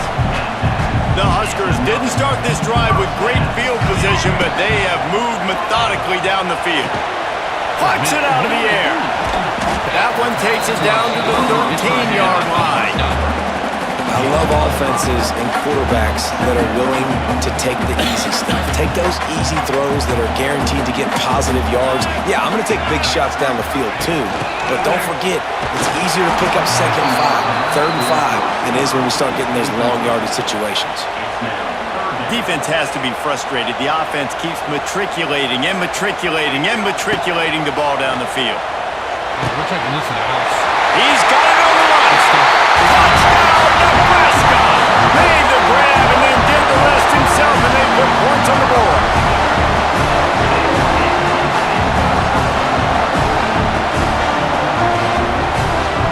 And it's not an accident. They're featuring this guy. His second receiving touchdown of the game. That's your job as a coach. Find my playmakers, get them the ball so they can do damage and have games like this right here. We've come to the end of the quarter, and Nebraska is on top and sitting in a good spot as we wrap up the third. Let's take a look at our game stats while we have a break in the action.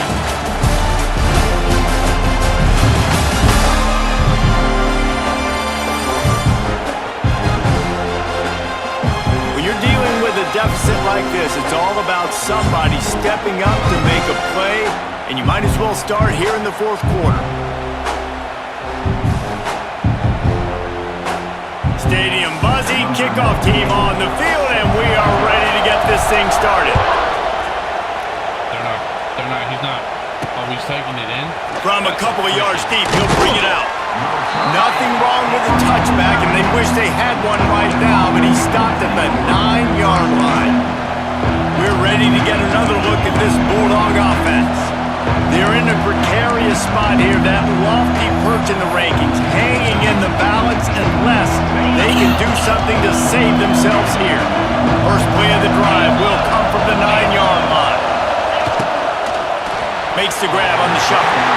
And they're not quite in rhythm there. It's incomplete. And this is going to fall on the quarterback's shoulders here in the fourth quarter. You're trailing. It's a close game. You are going to have to complete some balls. You're going to have to make some big-time throws in small windows under duress if you're going to bring your team back and will them to victory. Incomplete there, obviously, but expect them to continue to throw it. This quarterback better dial in.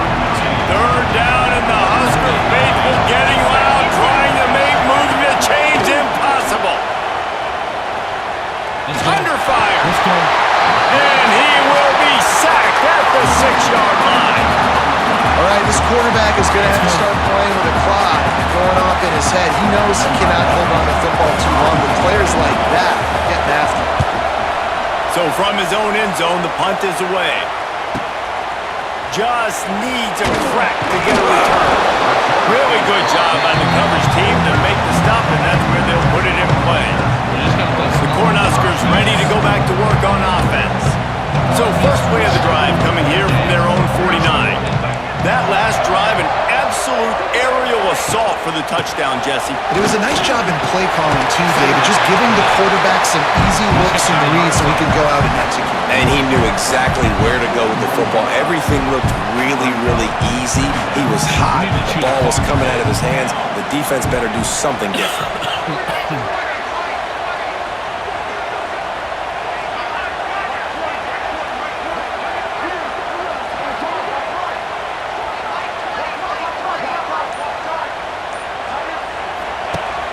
They'll keep it on the ground. The clock is on their side. They bring him down, but not before he's able to pick up the first down. And how about this offense running the football when you know it's going to be a run? Being the more physical squad. And this defense, man, trailing in this football game, still got those 3 timeouts, but they've got to get a stop. They've got to make a stand and start burning those timeouts.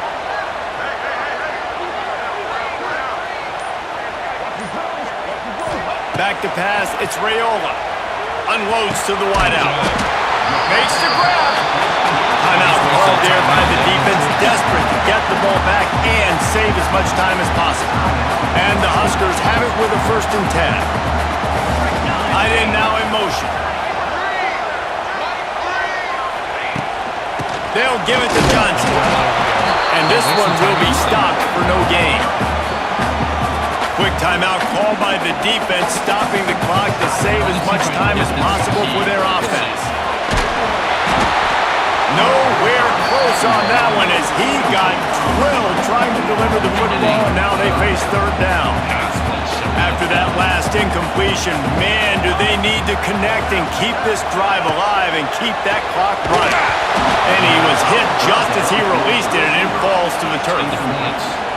And we need more of this from this defense, man. They have let this guy have too much time to throw the football. They haven't gotten that jersey dirty yet, haven't sacked him.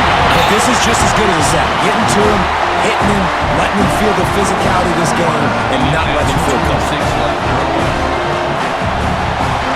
After putting up the field goal, they're set to kick it away.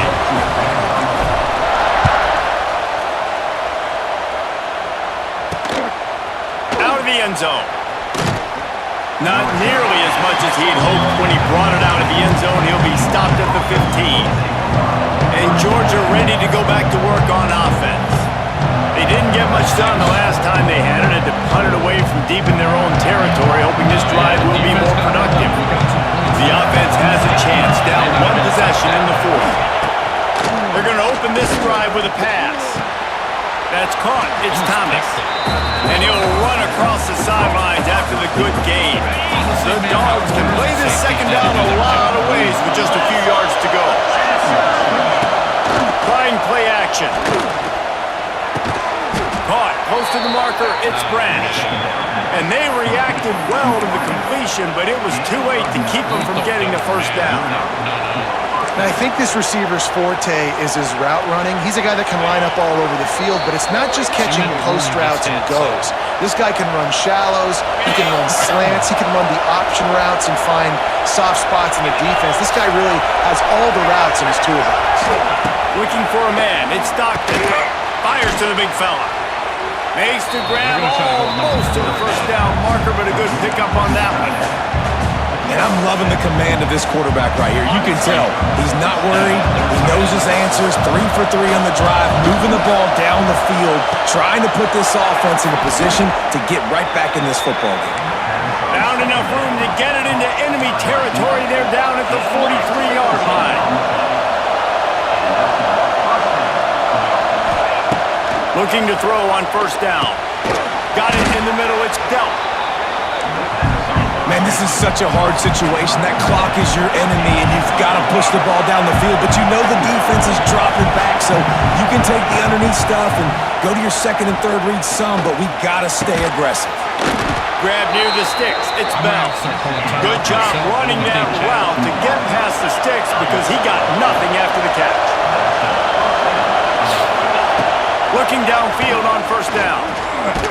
Stands in and takes the hit. He just about put this game away if he'd been able to hold on to that one instead. It's second down. Man down on the play as the officials take a break to let him be checked out. Their quarterback is hurt. Backed up now. Here's second and long. Wants to go up top. And he can't make the connection on his first attempt. Let's see if he settles down. Third and long, defense knows this coming, so they're going to have guys with their eyes on the QB, but they're going to try to get to him with pressure, pinning their ears back. If you're on offense, you might be thinking blitz here. It's a running room. And he gets it inside the 10-yard line. They'll mark it at the 9 where it'll be first and goal. We've got a timeout on the field, a tight game in the fourth, and the brain trust will go to work. Fans are bringing the noise on first and goal. He's looking to throw. Going to try to pop one on the screen. Touchdown, Georgia! And inside a minute to go, and they've got the lead. Yeah, and a nice job in the fourth quarter making plays, and a nice job being on the same page. QB, receiver. You could tell he broke with the football. He caught it in stride, gets into the end zone. Nice pitch and catch right there. Nice chemistry by the QB and wide receiver. He'll bring it back from inside his 5. He was looking for some running room, but not much to be found as he stopped at the 18. They'll start this drive from the 18-yard line. To throw, it's Raiola. Throws to the tight end. Intercepted, and the defense has set him up. And they'll get him down after a solid return. I gotta ask, bro. How is this not a PI, bro? Look where I'm about to pass to.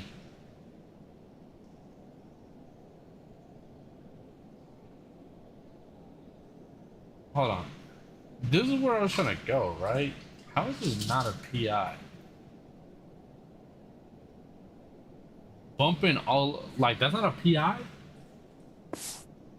Time players make big time the defense, not closing the door completely, but stopping the momentum late in the game when you already got a lead. Nice job, D. That completion gets them inside the 10, and the defense is running out of room to defend. And the Bulldogs can really attack on this second and short.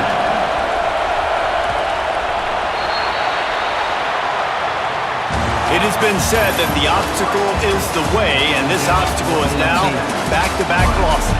Back-to-back L's. It's not the end of the world, though. I still think there's time for this team to figure out what they're going to do, how they're going to finish the season strong. It's not over yet. 2 bad weeks. Flush it down the toilet. Refocus the mechanism. We're ready to rock and roll next week.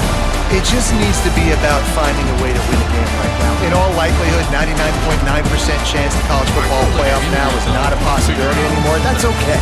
Let's worry about winning a game. Let's go back. Let's watch the film. Let's get back to being who we are so we can get this ship right. That will put the wrap on things from here. For David Pollack and Jesse Palmer, I'm Reese Davis. You've been watching another presentation of EA Sports College Football. That just tells you that my team's not bad, right? It's just we're coming down to these one-score games.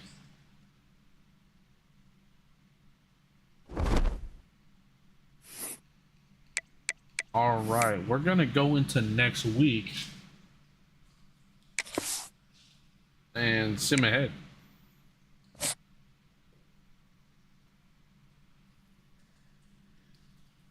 We're down 0-2, but we have a chance coming back. So that's what, honestly, bro, we play a weak team, but it is what it is. I say that, but FCS West might just like blow us out, but we'll see.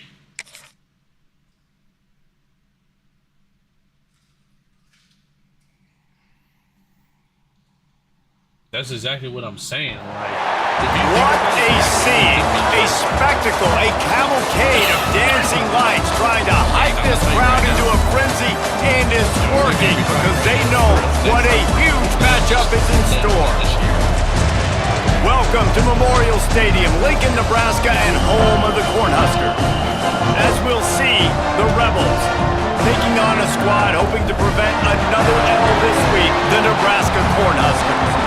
For EA Sports College Football, I'm Reese Davis, David Pollack, and Jesse Palmer with me. Guys, it's time to get it going.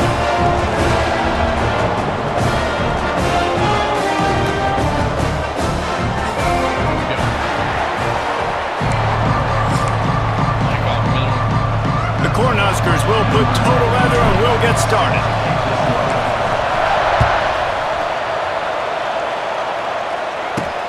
On the run from inside his own 5. The coverage team maintains his discipline, not much doing on that return. The Rebels offense will go on the attack first. As we take a quick look at the impact players for today's game, what players did you guys look to for motivation to make an impact during your playing days, Jesse? Well, it was the guys we relied on each and every week. We came into the season expecting these types of guys to be our biggest weapons, and every week those were the guys that had to deliver for us in order to have success. And it's just fun to have those guys that are consistent. Like, they lead by example, then they start to learn their voice and lead the team. But every week, guys that you can count on. They punch the clock. And that defense gets to him, and down he goes at the 9. Now a lot of work to do to move the chains, keep this drive alive after that earlier sack. Give to the running back. He is not going to get there. Stopped short of the line to gain, and it'll be 4th down. And the Rebels will punt this one away. They'll have to boot it away for the first time tonight. Wouldn't call it a shank, but I don't think he'll include it on his greatest hits. Didn't exactly flip the field, but they'll down it just outside the 40. So Nebraska's offense will take the field for the first time.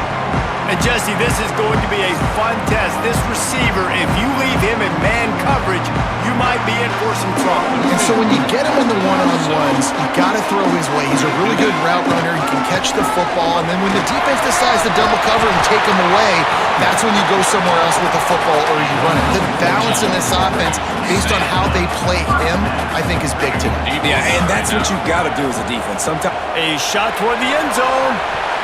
And good coverage there to knock it away and deny the score.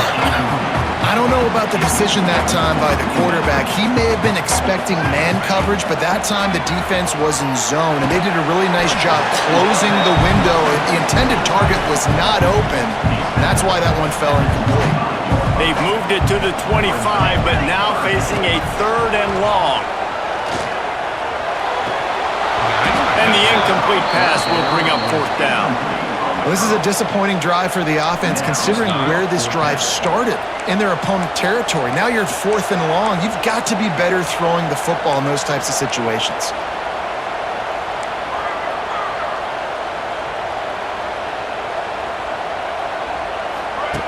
On fourth down, they'll pass for it. Hauls it in, the first down and more. That'll be enough for the first down, and now they've got it at the 15-yard line. The Huskers are moving quickly down the field. Touch pass on the run. Sweet cut there. Gets it all the way down to the 2-yard line. He was fighting for that end zone. This offense in scoring position with a fresh set of downs. Here we go. And he takes it in for the score. Touchdown, Huskers! Precision blocking up front. Passing style to classic. Like, how do you do that? Like right now? You talking about on controls or?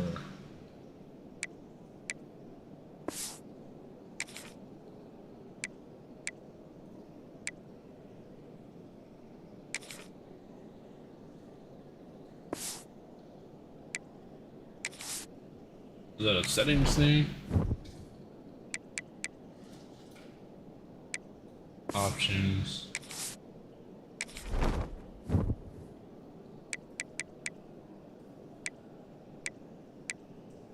Oh, classic passing? Let's see what that does. The open lane and the running back followed it beautifully. Yeah, it's pretty easy to follow an offensive line that makes those holes and just gives you a caravan all the way to the end zone. What an unbelievable job blocking up front. And he did get that extra point through the slippery surface, no problem. Here he comes from inside his own 5. Nice job by the kickoff team. Everybody stayed in their lanes, and they'll stop him at the 16. A lot of work to do. Drive will start from the 16-yard line. Starts a drive trying to go up top. Makes the grab over the middle. I like the decision by the quarterback here. Just get the ball out of your hands, get it to your playmaker. A lot of times he'll dance and make even bigger plays than he did here, but it was still a positive game. Second and short, maybe looking for a shot. Complete with conviction on the crosser. That one could really put this drive into high gear as they have a first down at the 37. Offenses love the explosive plays through the air, pushing the ball down the field. And look at this. Sometimes it creates some momentum, and you want to capitalize. So you go get on the ball and get ready to run some no-huddle. Power football with the run.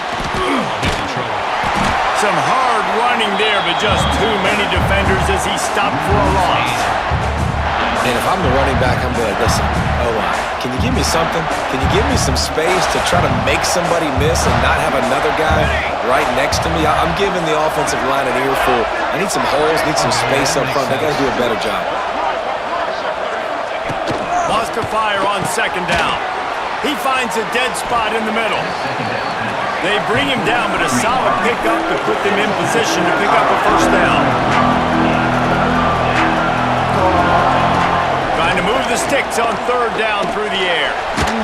Blasted as he lets it go. And it's incomplete on third down. The Rebels line up to punt it away. This will be the second time they've had to kick it away.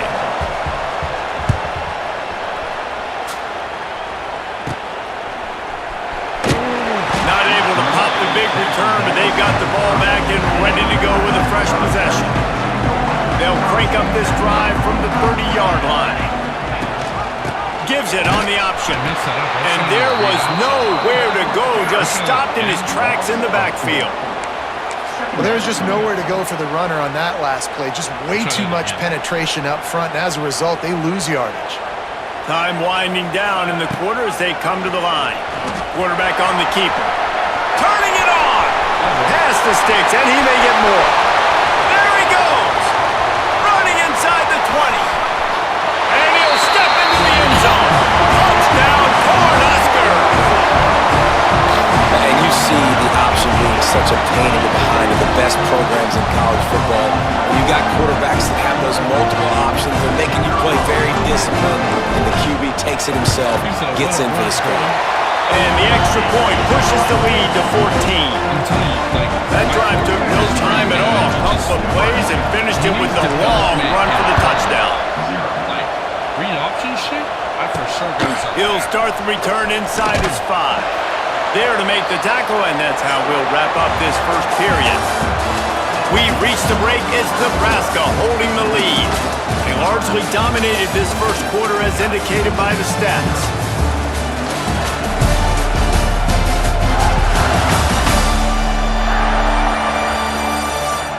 Big turning point as we head into the second and get this game rolling again.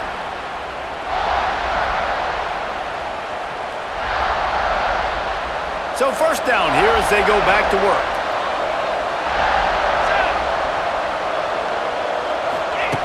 To the air on first down. Gets it to him on the screen.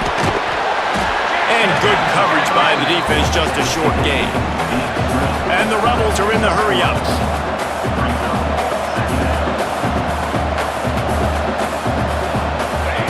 To the air on second down.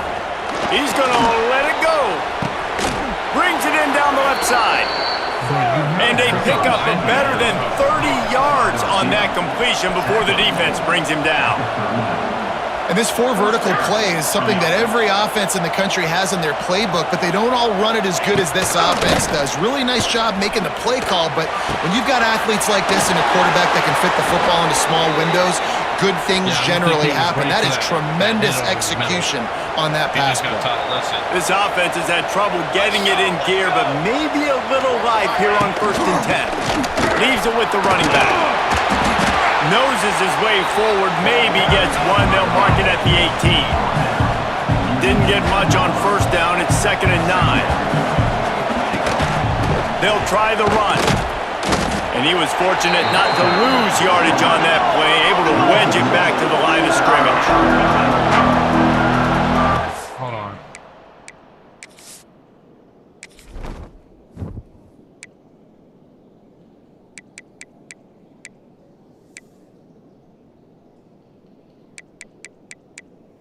Hold on, I gotta turn this down because it's playing in the background.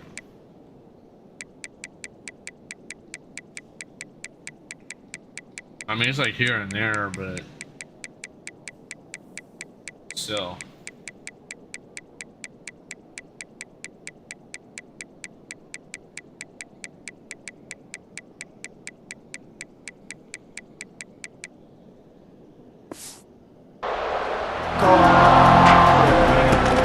Running back searching for a hole. He gets it all the way down to the 13-yard line, still short of first down yardage. And now on 4th down, do they kick the chip shot field goal or go for it? He slides that just inside the right upright. Now the lead is down to 11. After that last field goal drive, they're set to kick it away. From inside the 15, here's the return. Buys just enough space to cross the 25. Let's mark it at the 27-yard line. This drive will start at their own 27-yard line. Looking to throw, it's Raiola. Flushed out of the pocket. He's got it. And an explosive play has him on the move, and he gets it all the way to the 48-yard line. Really good patience and recognition. And how about the tight end just finding the hole and settling and waiting until the quarterback saw it? And the play completely changes. Once my QB gets outside the pocket, I got to see it, and I got to start working towards him, or if I'm near him working away, nice job being on the same page, getting the first down. How you used to throw the ball. The play action fake. The sweet feet buy a little time. Touchdown, Nebraska! They went for the big play, and boy, did it ever pay off. No step back in week 3. They have been sharp as they extend the lead. And with the extra point, they're on top by 18. When these offenses get in a rhythm, they're hard to stop. Already up early, got a short field, take advantage of it too, get another touchdown. This offense is doing whatever they want to do and having a lot of success. And they'll haul down the returner to start us on the next drive. They'll try to put something together, backed up a bit, starting at their own 13. Off the play fake on first down, wants to throw. It's caught. And they pick up just a few on that completion. The Rebels want to pick up the tempo. This kind of feels better right now. 2 one-score games and then losing both of them really fucking hurts. He'll pull it on the read. He's going to lose a yard on that one. Well, one of the reasons this offense likes the option game with the quarterback is to use his speed and try to attack the perimeter of the field. The defense, though, not having any of it. You saw the contain on the play, forcing him back in the middle of the field, and they're able to corral him for a huge loss. 3rd and long, and he'll try to throw for it. And the incomplete pass will bring up 4th down. There's 2 number 15s on my team. Every defense in the country talks about getting offenses in predictable 3rd and long situations where I can bring on more speedsters and I know the pass is coming so I can have more success. And the returner will be brought down. Plenty of time to work, not any time to waste as they take over here in the final 2 minutes of the half. Unloads to the right. He's got an open man. And he's brought down after a nice gain. Well, we knew coming into this one the tight end was a big part of this offense, and you've seen it early in this game. They've moved him around. They've thrown it to him in a lot of different ways. Defense is going to have to make some adjustments trying to stop this guy. Crisp execution in the passing game, and they've got it down to the 3. We got a timeout here late in the first half, and they'll try to get more points on the board before the break. This offense has been running up and down the field and hit into the hallelujah land. Touchdown, Huskers! This guy's an excellent route. He has really good hands. You've got to. That's now his 3rd receiving touchdown. They've only played 3 games. Nobody can cover this guy up to this point of the season. Now they'll line up for what they hope is automatic. And with the extra point, they push the lead out a little further. And let's check in with Kevin Connors in the studio. Kevin? Terrific showdown this week, guys. Let's take a look at what's going on. The home team is just getting blown off the field right now, and at this rate, I'm not sure it won't get worse. The away team has shown little to no mercy today, and they look like they're moving in for the finishing blow. They're trailing by 21 to SMU. We've got our eye on things here and everything else going on right now, and any updates, you'll see them here. Guys? Thanks for the update on that one, Kevin. Let us know when it goes final. Quick timeout by the defense there, trying to make sure everyone has the same call. 2nd down, he'll throw it. A little screen to the running back. And a good job in coverage there as they stop it after just a few. Timeout is called, and it's the defense wanting to make sure that everyone's on the same page for this big down. Bringing the heat. And the heat will get home, and the quarterback goes down at the 17. Referee signals timeout. It's the defense wanting to make sure that they have everything just right with a big play coming. Punt is in the air. Good job by the coverage unit to put a stop to that return.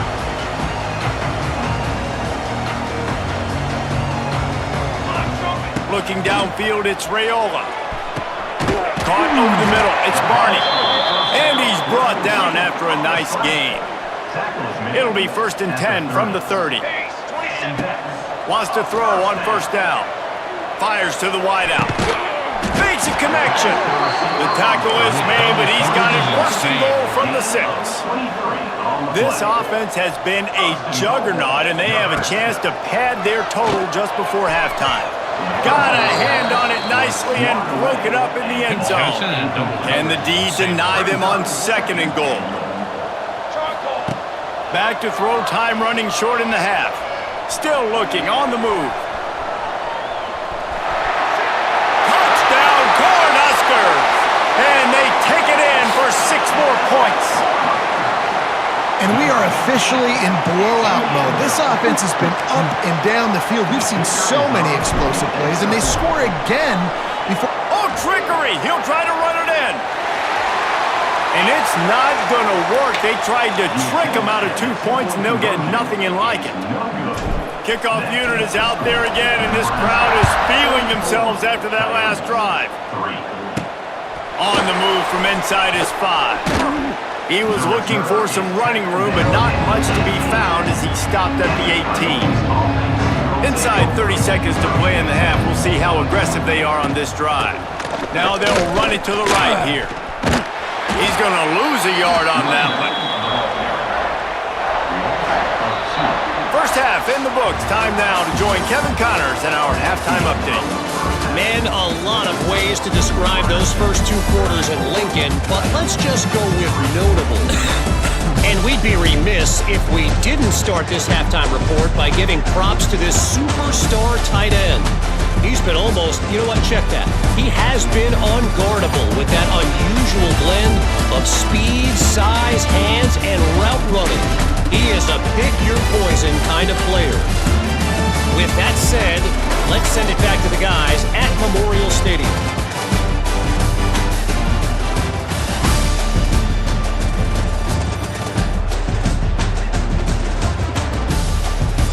All right, Kevin, about ready to start the second half here.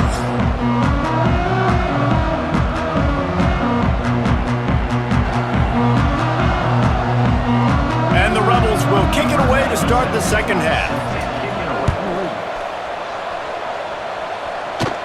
Hauls it in inside his 20, and here he comes.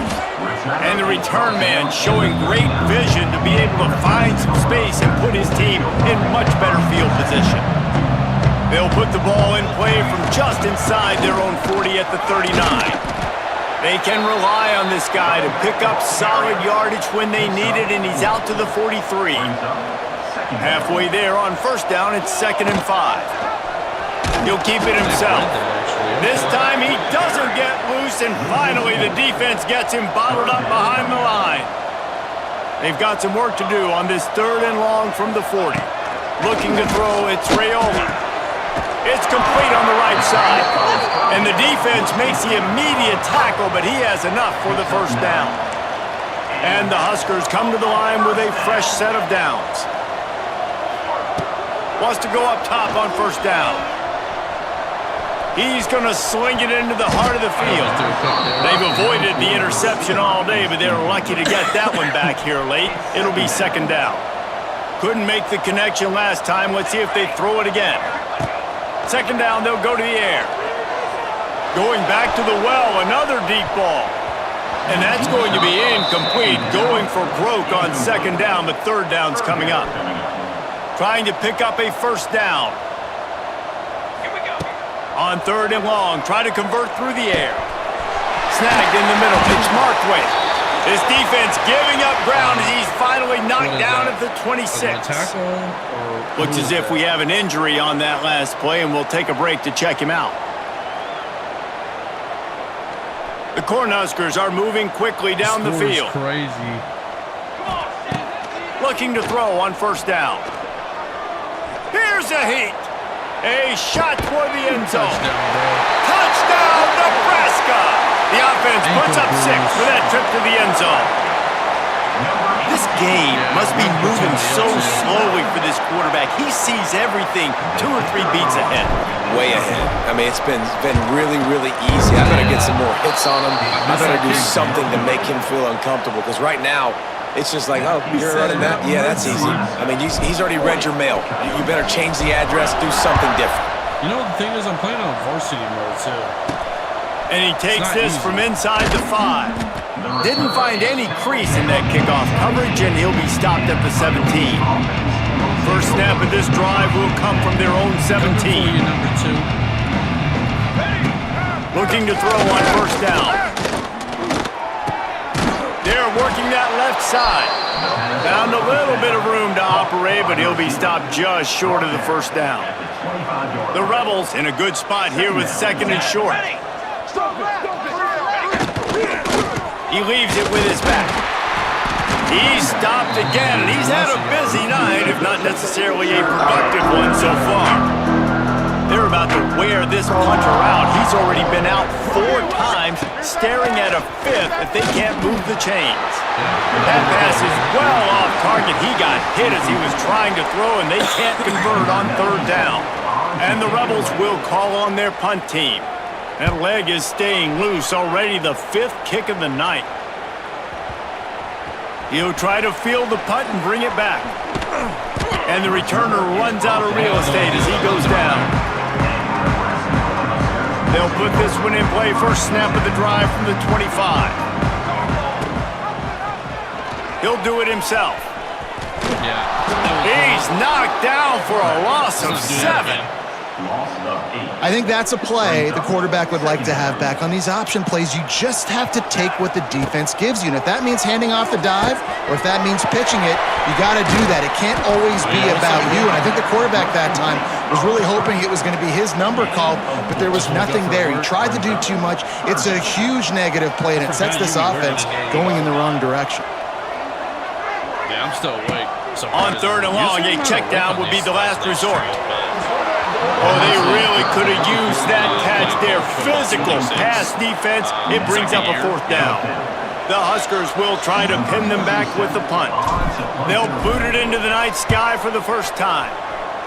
Well, what that punt lacked in height, it made up for by being short. Yeah, I got... First snap of this drive will come from the 46. They'll try the right side.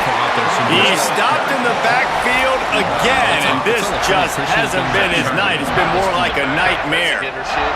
The Rebels have put themselves in dire straits after that last play. It's 2nd and a... Done. It's just...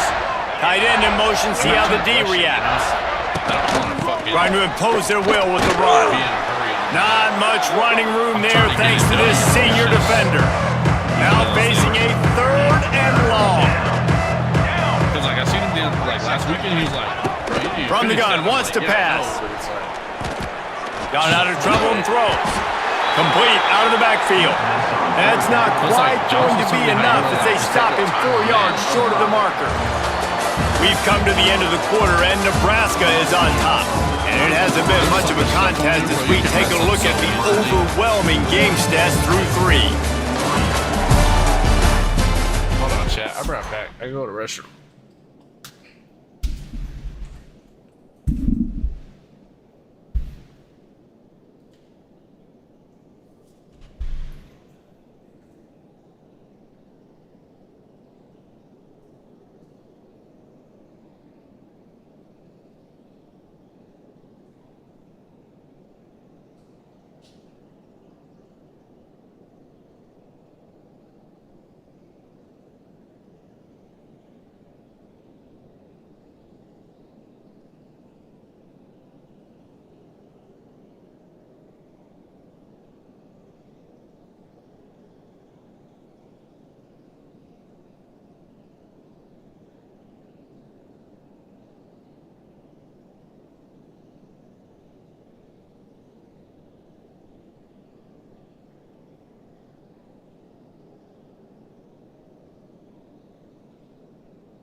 Yo, what's up, Timothy?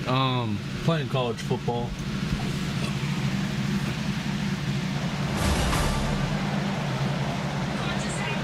And the Rebels send out the punt unit. We've seen a lot of the punt team 6 times tonight.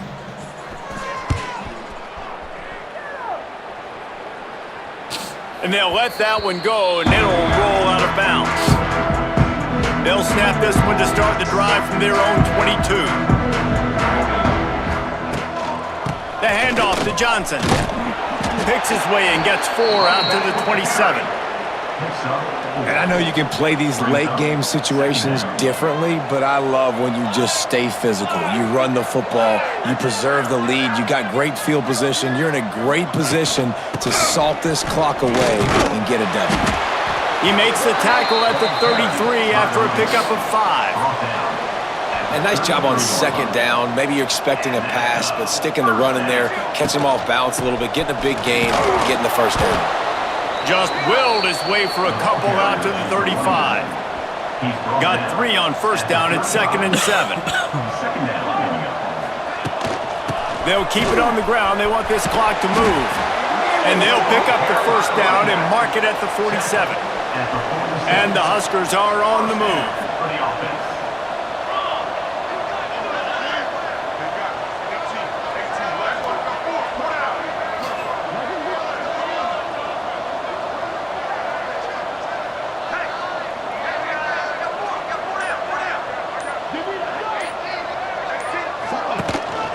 Leaves it with the back. They'll finally drag him down, but not before he gets into the 40, and it's a first down. Well, obviously the offense went 3 and out on their last drive. They're having a little bit more success here. That was a nice run, and I think that's the key, guys. If they're able to run the football, they're going to be able to stay on the field. And I think that's something you want to think more about if you're the play caller on offense. And the defense doing a great job committing to the run. When you commit to the run like this, obviously you can give up some plays in the passing game, but you got to stop the run first.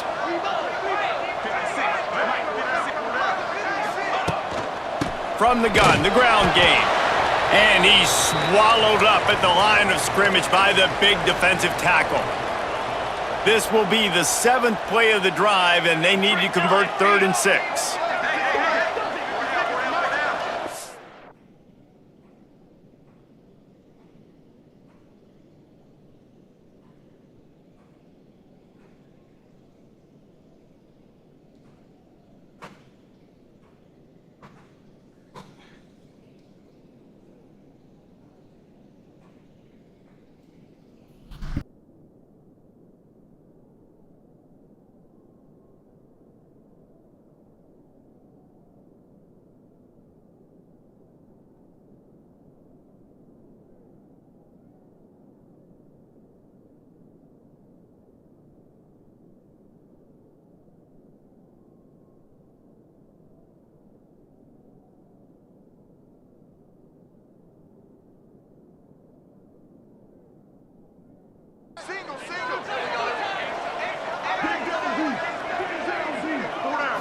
To the air, it's Raiola. Quick completion on the out route. And he'll go out of bounds, and this aerial attack just continues to carve this defense into tiny slices. This guy's looking real sharp this week. Listen, QBs hate throwing picks. He only threw 1 last week, but that really ate him up week long in practice. He wanted to come out here, put his best foot forward. He's done just that.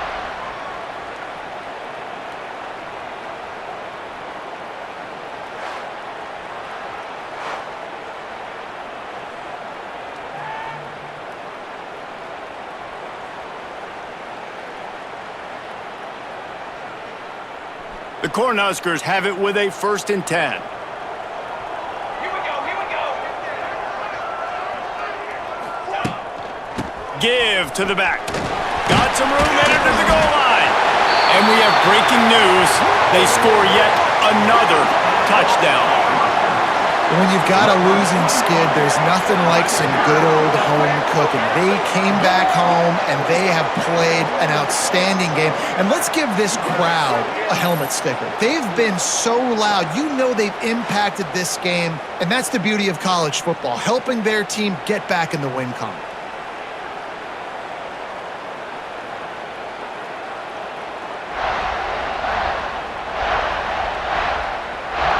They'll try to add another to their lead.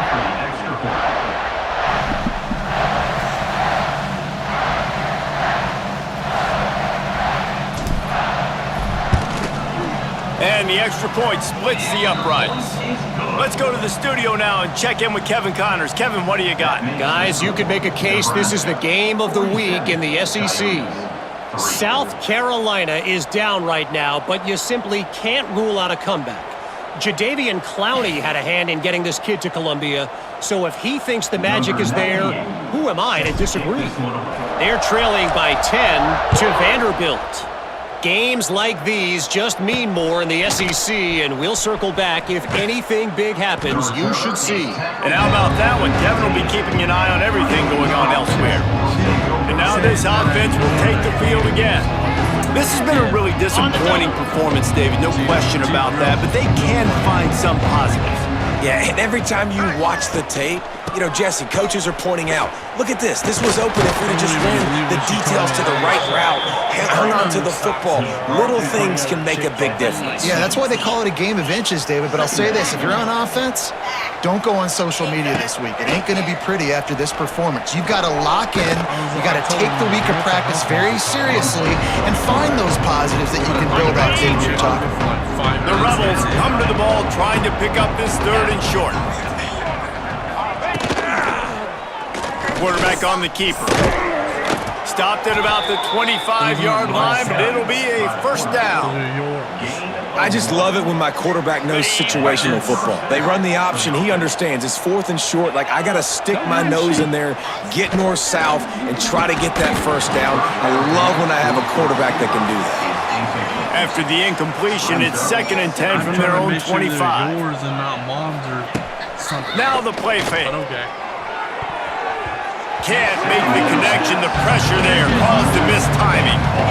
The black shirts have applied blackout conditions. There has been no electricity available for this offense. I mean, just suffocating. They're smothering this offense. They haven't done anything well yet. They can't run it. They can't throw it consistently. This defense is definitely reminiscent of those great Nebraska black shirt defenses of the past. Kick is in the air. Excellent coverage that time. Didn't give him any room to set up a big return. After this, it'll be a wrap.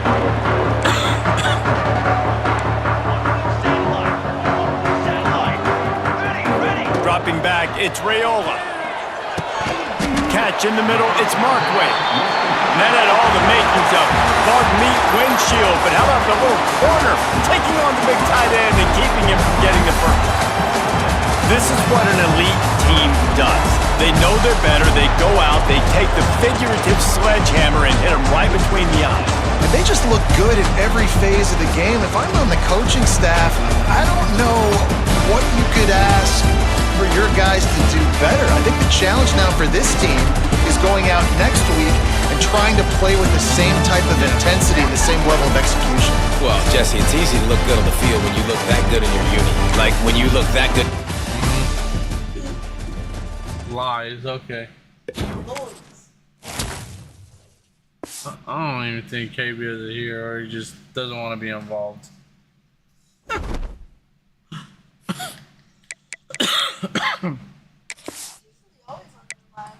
He's here, but he stopped talking. I don't think he wants to be in the middle.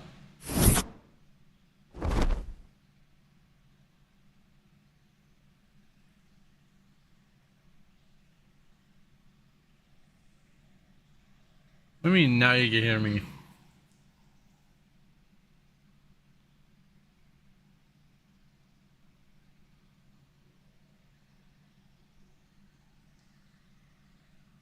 Oh, the game was overlapping me?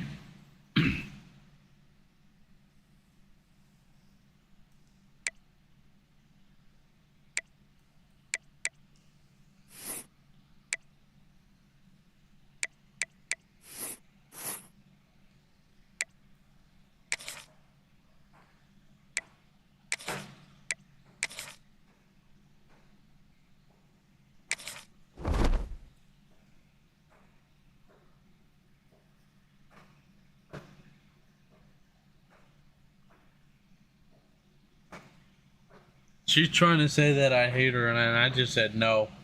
Then she's like, lies.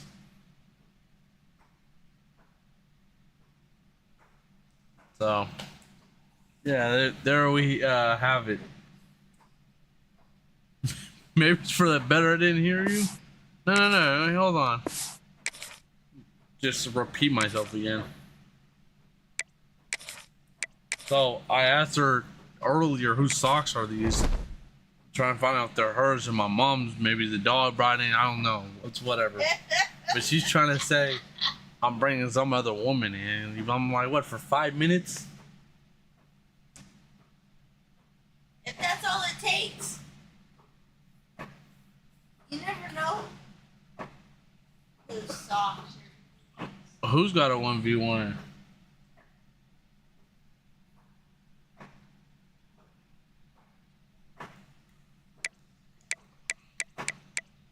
I gotta fix something.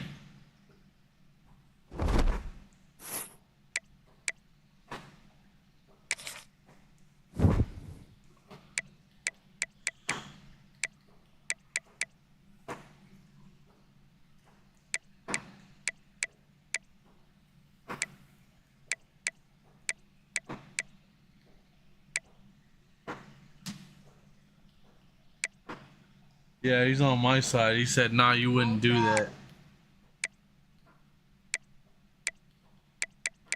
Listen, if they're over there taking your side, so need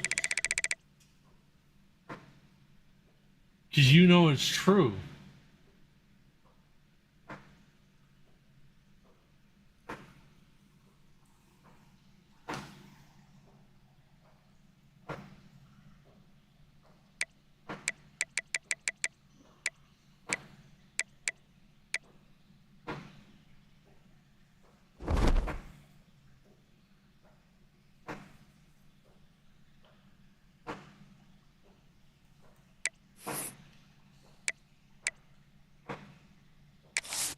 Alright, we're gonna get one more in chat and then I'm gonna end it and go to sleep. Or not go to sleep. Like, I got other things to do.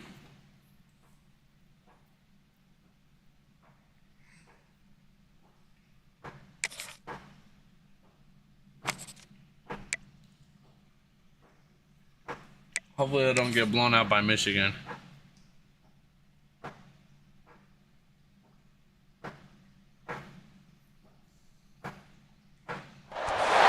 What a game we have coming up here. A top 10 team perhaps walking right into a trap. As any fan of college football knows, when you go on the road, you never know what you might run into. Welcome to Memorial Stadium, Lincoln, Nebraska, and home of the Cornhuskers. As we'll see, the number 10 team in the country, the Michigan Wolverines, taking on a fellow Big Ten foe, the Nebraska Cornhuskers. For EA Sports, I'm Reese Davis, Jesse Palmer, and David Pollock with me. Guys, can't wait to start it.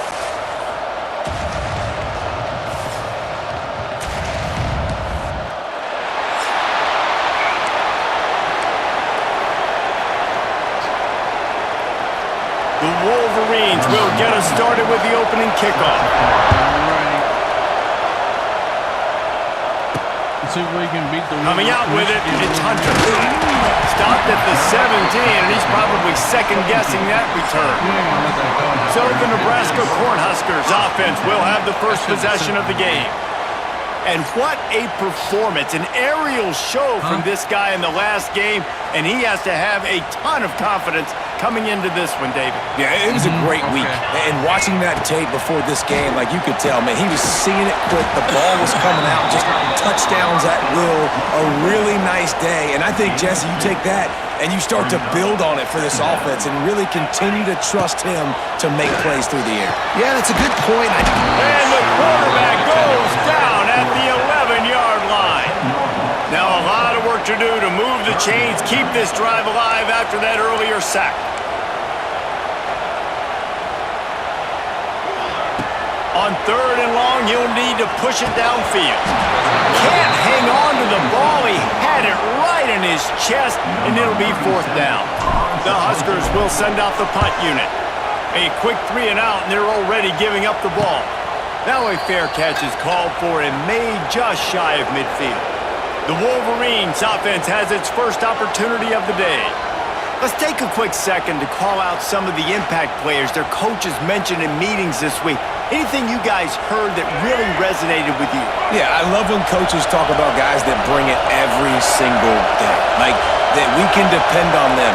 They can get other guys lined up. They're always motivated. They're always being a great teammate. These are the guys. Wide open spaces.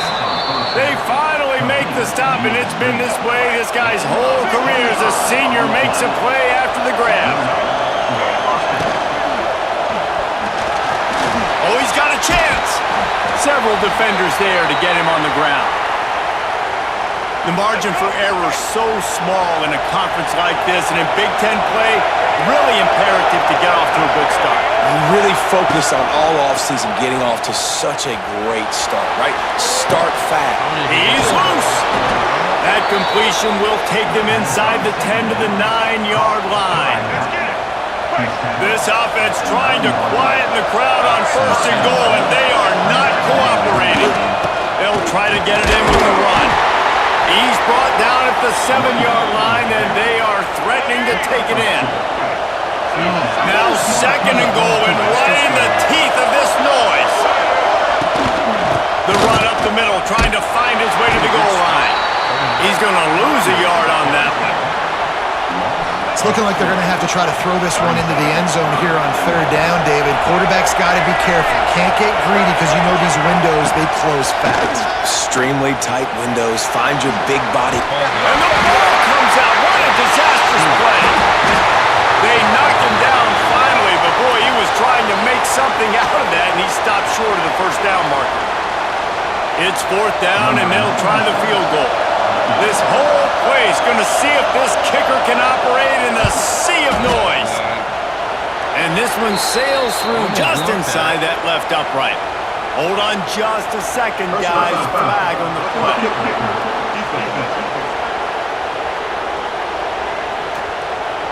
Can't make contact with the kicker like that. A costly special teams penalty. You've got to know your path in front of the kicker. Offense comes back on the field.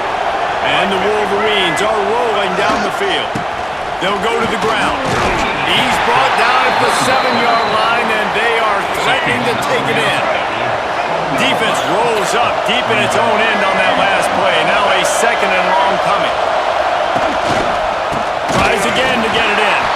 That is a big win for this defense as they were right there as soon as he got the ball. On 3rd and goal, you can't hear yourself thinking here. Wants to throw. It's Underwood. Fires to the end zone. Touchdown, Michigan.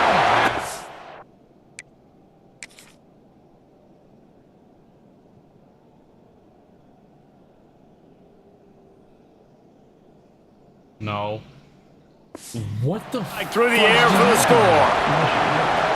I like this offense. I like watching it, man. They find a way to make plays and spread the football around. But I tell you what, I think this QB has an eye for this guy because that's 3 TDs now in 4 games. He wants to find him to make plays, really starting to trust that receiver out wide. I mean, the one thing about this team is we can definitely sit around and He'll bring it back from inside his 5. Just never had a chance to shake loose, and he'll be brought down at the 24.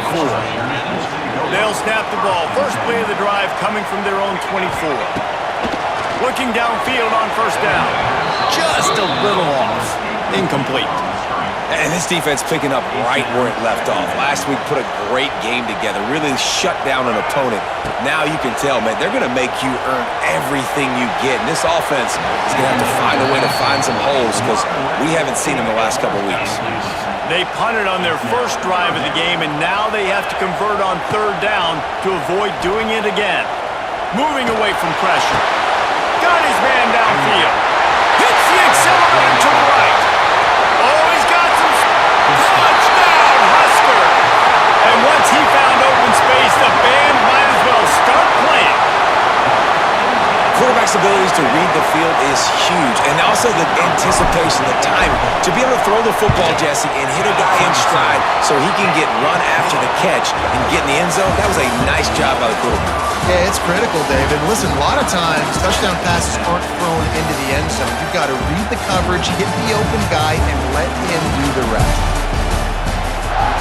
And we're all square as he's set to kick it away.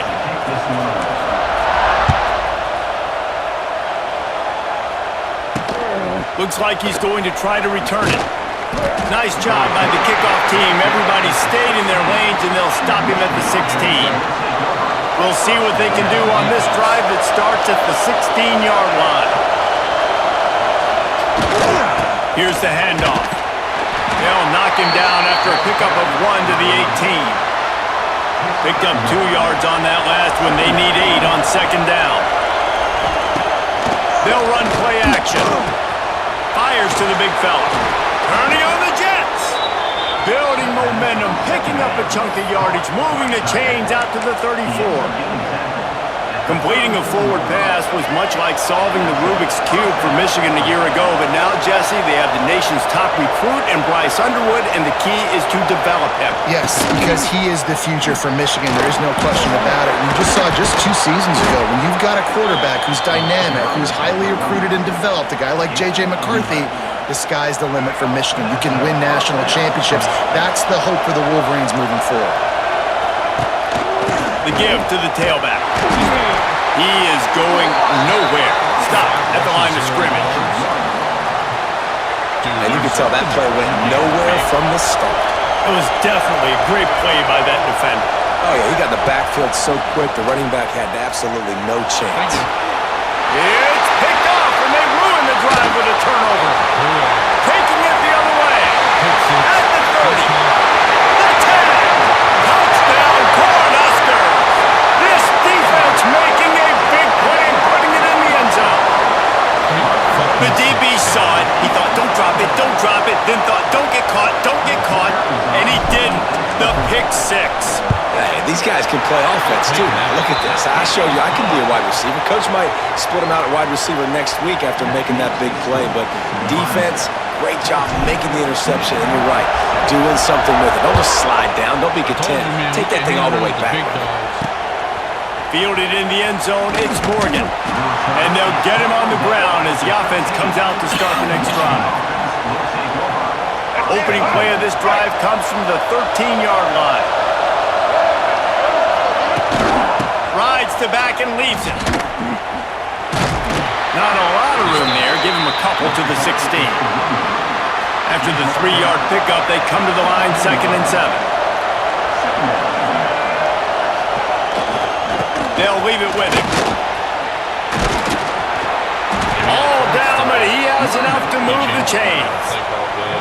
See that blue, and you expect tough-minded, hard-nosed running attacks. I expect big, physical, huge linemen that don't like people, that are going to move them out of the way and do just this, what we did right here. Move the sticks, get first downs on the ground. That's who Michigan is. Offense goes toss play to the right. Now, defensively, if you're going to stop these perimeter runs, your DBs better be able to get off blocks and go make a tackle. And right now, the secondary, they look like they're struggling trying to handle the run game. We're at the 2-minute timeout. It's been a good one so far. Opportunity for this offense perhaps to take the lead before halftime. They'll move the tight end. Looking to pass. It's Underwood. Grabbed over the middle. It's Simpson. They make the stop, trying to pick up just a little bit at a time to get to that first down marker. Going to swing it on second down. Picked off, and they ruin an early drive with the turnover. That could be a momentum changer after the interception. Runs it back to the 37. This is obviously not a great start for this quarterback here. 2 interceptions already in this game. He's got to do a much better job with his decision-making. Plenty of time left in the half here as they take over, but they will want to be efficient here in the final 2 minutes. Catch in the middle, it's Hunter. They stop him at the 22, 15-yard pickup on the play, and a first down just outside the red zone. To the air on first down. Under pressure, and down he goes at the 33. Well, that defender just was better in his one-on-one on the pass rush. He does a great job being the offensive lineman to get to the QB. Grabbed in the middle. It's Markway. Pulled down for the tackle.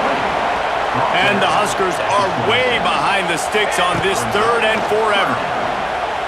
Looking to the big tight end. It's caught. They make the tackle, but he's got a fresh set of downs, and it's 1st and goal from the 7. The offense will have to use its first timeout of the half. The Cornhuskers trying to get a touchdown on 1st and goal. The snap sets up the throw. Looking to get it in. They'll mark him down at the 2. The excellent execution on that throw and catch. They'll immediately call timeout. They've moved it forward to the 2. Now it's 2nd and goal. Touch pass on the jet sweep. Into the end zone he goes. Touchdown, Nebraska!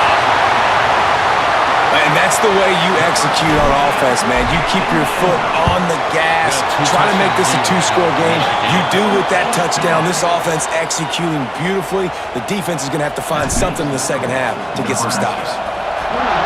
Really good stuff right now.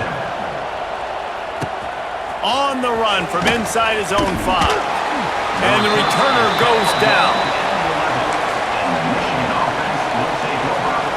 And here comes the Michigan offense back on the field. Now you find out just how much of a gunslinger you are. Will you roll the dice here late in the half, David? And you know the defense is going to be really, really conservative, so I think it's an opportunity to be able to take a shot, see how much of a chunk you can get before then you decide really just how you want to finish the half. Just can't turn it over and throw a pick if you're the quarterback here. You've got to be so smart if you're going to be aggressive with your decision making. Going to the ground.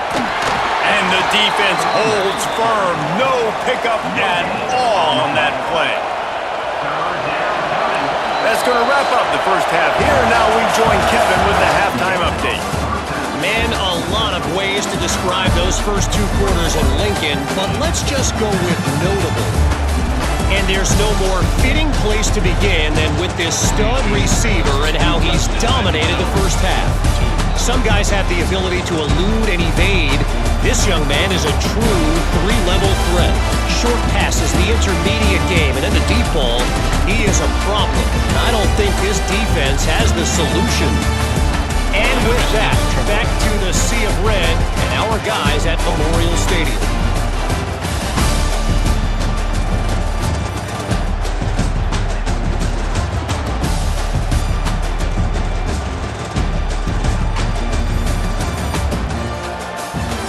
All right, Kevin about ready to get things cranked back up here. The Huskers will try to kick this one deep to get things underway in the 2nd half.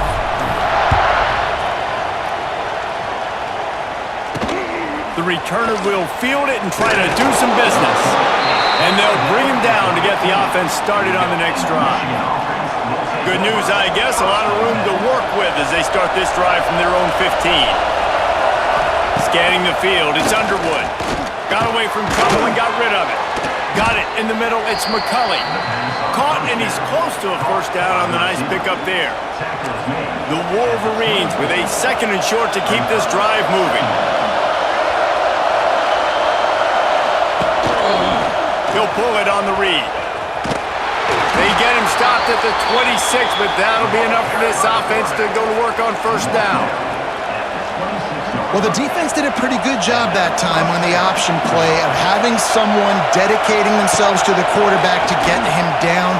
Not enough to stop it. And the pressure gets there. And down he goes at the 18. And the Wolverines with a long way to go after the loss on the last play.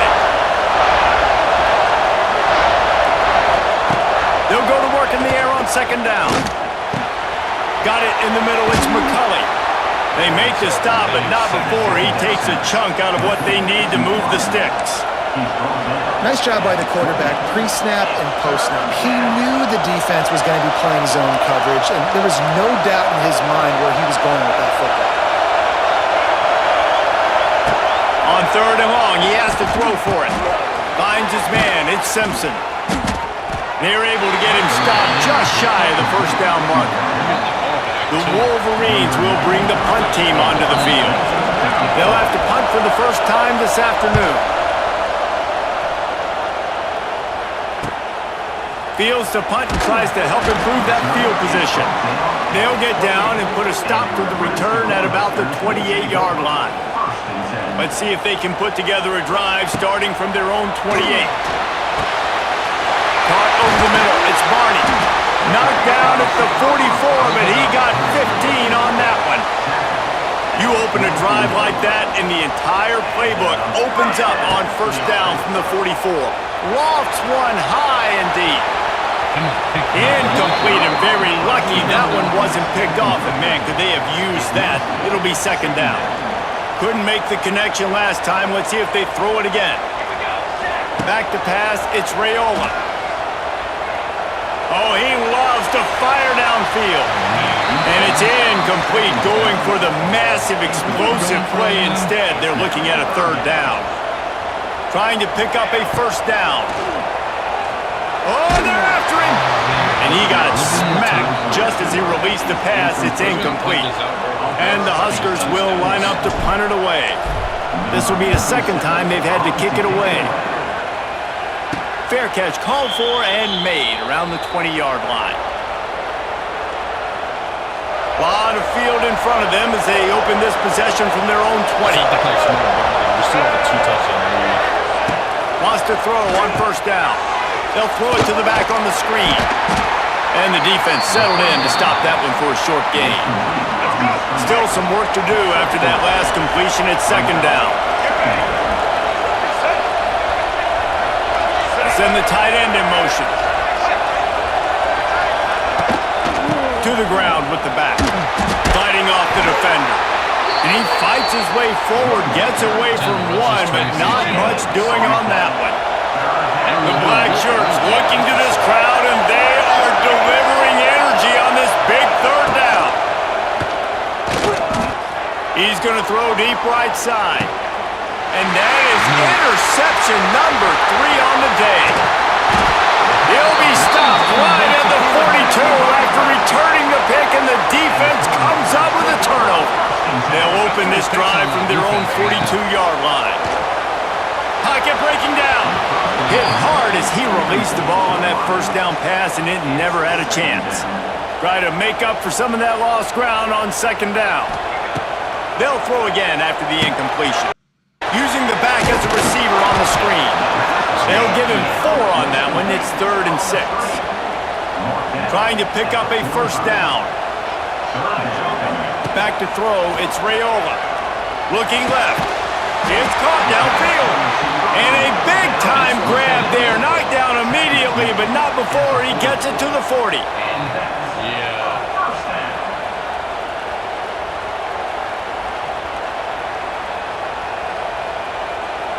Definitely not coming back to play today. We've reached the break. It's Nebraska holding the lead. This has been utter domination through 3 quarters, and the stats will back that up.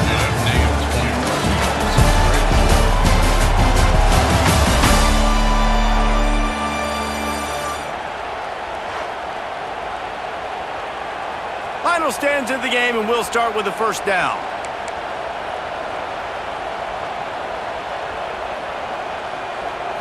Wants to go up top on first down.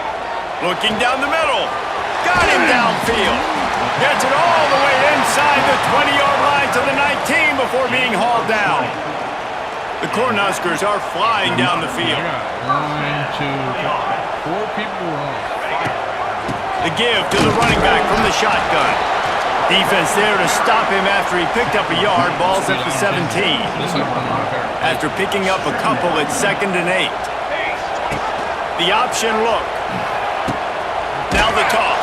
And that might have been a bad read as the defense just swarms all over the pitch man.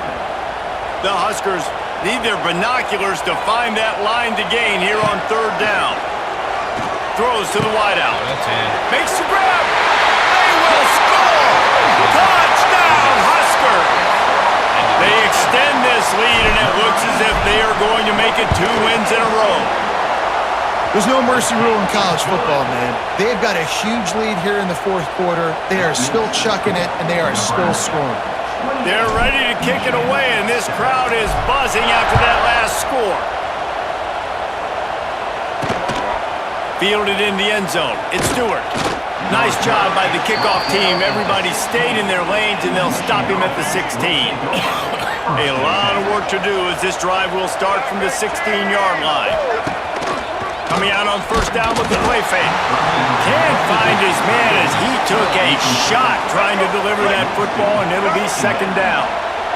Couldn't make the connection last time. Let's see if they throw it again. Off the play fake.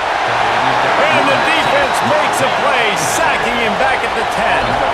The defense all revved up after that earlier sack, and they'll try to stop him right here. Under fire. With the catch, it's Haynes. He'll make a play on third down. He's got enough for the first as they mark it at the 32. And the Wolverines will hustle to the line. This has been a frustrating day. I mean, they haven't moved the ball consistently, and now you get a play, but they haven't put 2 and 3 and 4 plays together, and that's why they're trailing in this football game. So maybe they can find some kind of a rhythm here late in the game and get something cooking. Looking to throw, it's Underwood. Rush is on him. Time running out, and he goes down at the 34. Now third and long, and trying to play catch-up in more ways than one after that earlier sack. Here comes the heat. He can't quite get there on the scramble. Dangerous with his feet, but this defense rises to the occasion and forces a fourth down. They'll lead the offense out there to try to get it past the marker and pick up the first. Tight end now in motion. On fourth down, trying to find his man. He's got it, first down and more. A quick tackle made, but he's got plenty for the first down. Hey, I got to be honest. I don't know if the defense was expecting that type of throw on fourth down. It looked like they were all huddled close to the line of scrimmage, looking for something in the quick game, but instead the quarterback takes a shot vertically down the field, catches the defense off guard. Quick tempo here for the offense. You just get the feeling this defense is going to make it hard on them, right? They've got the lead, it's late, and they're going to try to tackle everybody inbounds. Offense is going to have to really work for this and be smart.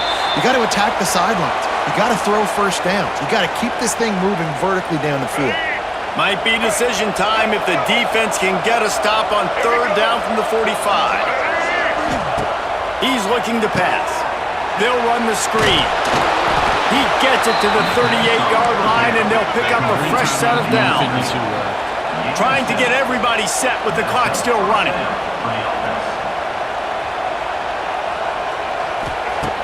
Wants to throw again. And the Heat gets home. They knock him down back at the 45. The Wolverines trying to find their way forward after the big loss on the last play. To the air, it's Underwood. Fires deep toward the end zone. Another interception. This guy just can't find his own players. That's some bullshit. That is a tough one to take. They had the interception, but it's taken away by the pass interference penalty.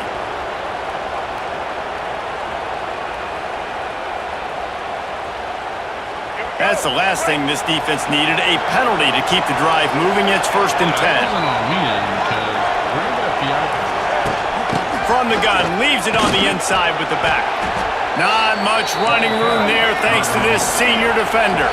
And the Wolverines want to move quickly. Second down, they'll go to the air. He's got it. Right on the money with that throw. The defense was there, but they are in the red zone with a first down at the 12. The Wolverines have taken it inside the 20. Tight end in motion, see how the D reacts. Looking to throw on first down. Forced out of the pocket. And he runs it in for the score. Touchdown, Wolverines. Nice job by the offense going down the field, putting points on the board, but you're still down a couple possessions. Still need some good things to happen. You need your kicker to go over there and get warmed up. We need an onside. We need to score some points. We need a lot of things to go right to win this football game. That's why they call them the hands team. They're able to secure the onside kick. And here comes the Nebraska offense back onto the field. They're in command of this game. Now let's see if they try to rub a little salt in the wound. Or there he goes. Quick step and go. And he launches in for the score. Touchdown, Cornhusker. These guys are really hitting their stride in week 4 as they push out that lead. That score looks as if this one might have put it a little too far out of reach. Yeah, this game's pretty much over. That was just the icing on the cake. But, you know, speaking of cake, I'm kind of hungry. Can we get out of here? Can we finish this game so I can go get something to eat? Here he comes from inside his own 5. Didn't find any crease in that kickoff coverage, and he'll be stopped at the 17. They'll get this drive going from the 17. Looking for a man. It's Underwood. Here's a throw downfield late. Oh, he dropped it. That deep ball was right on the money. You just have to make that catch. They're dealing with a 2nd and long. After the incompletion, back to the passing game. Snagged in the middle. It's Simpson. The offense will stop the clock and use one of its timeouts. And the Wolverines line up, trying to move the sticks on 3rd and short. Quickly to the flat in the wide receiver screen. They'll pick up the first down as he gets it out to the 27-yard line. And they'll spike the ball to try to save as much time as they can. Oh, they dial up on 2nd and a long way to go. Motion from the wide receiver. Back to pass on 2nd down. Here's the pressure. Timeout called on the offense. 29 seconds left on the clock. The defense all revved up after that earlier sack, and they'll try to stop them right here. On 3rd and long, doesn't need to take the check down. It's complete. They'll make the stop about yards short of the first down. Everybody has to be set. They have to get it off. On 4th down, going to the air. Quarterback strolling away from heat. And he's still running after the move. The freshman called his own number and kept this drive moving. That's game. It's really the most common type of upset we see every year. The home field advantage is so big, and especially when you have a ranked team come to town, they love to play spoiler. Yes, and what needed to happen happened in this football game. Something good to happen early to get the belief and to get this crowd involved. And when the crowd gets involved, Jesse, it changes the game, and I think it had a lot to do with the outcome today.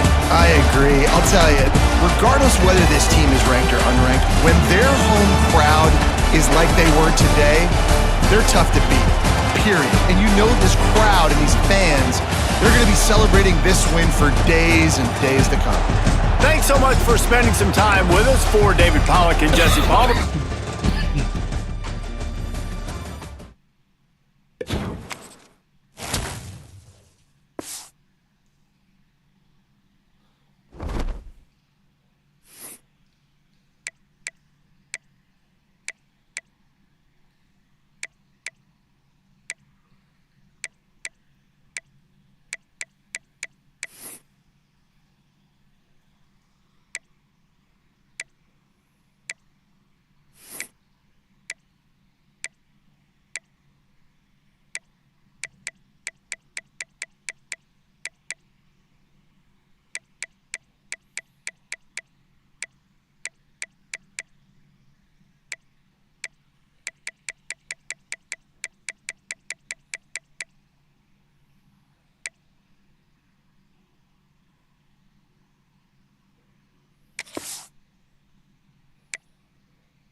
schedule. Who we got next?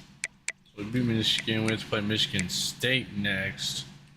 Maryland, Minnesota, Northwestern, USC, UCLA. Then go another bye. Penn State, and Iowa. A lot of those are winnable games. Right now we're 2-2.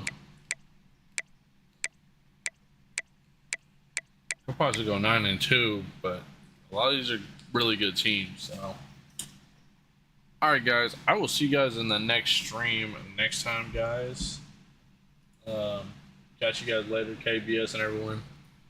I'll be seeing you guys in tomorrow's stream. Actually, I should say, like when I get home from work. But peace out, stream.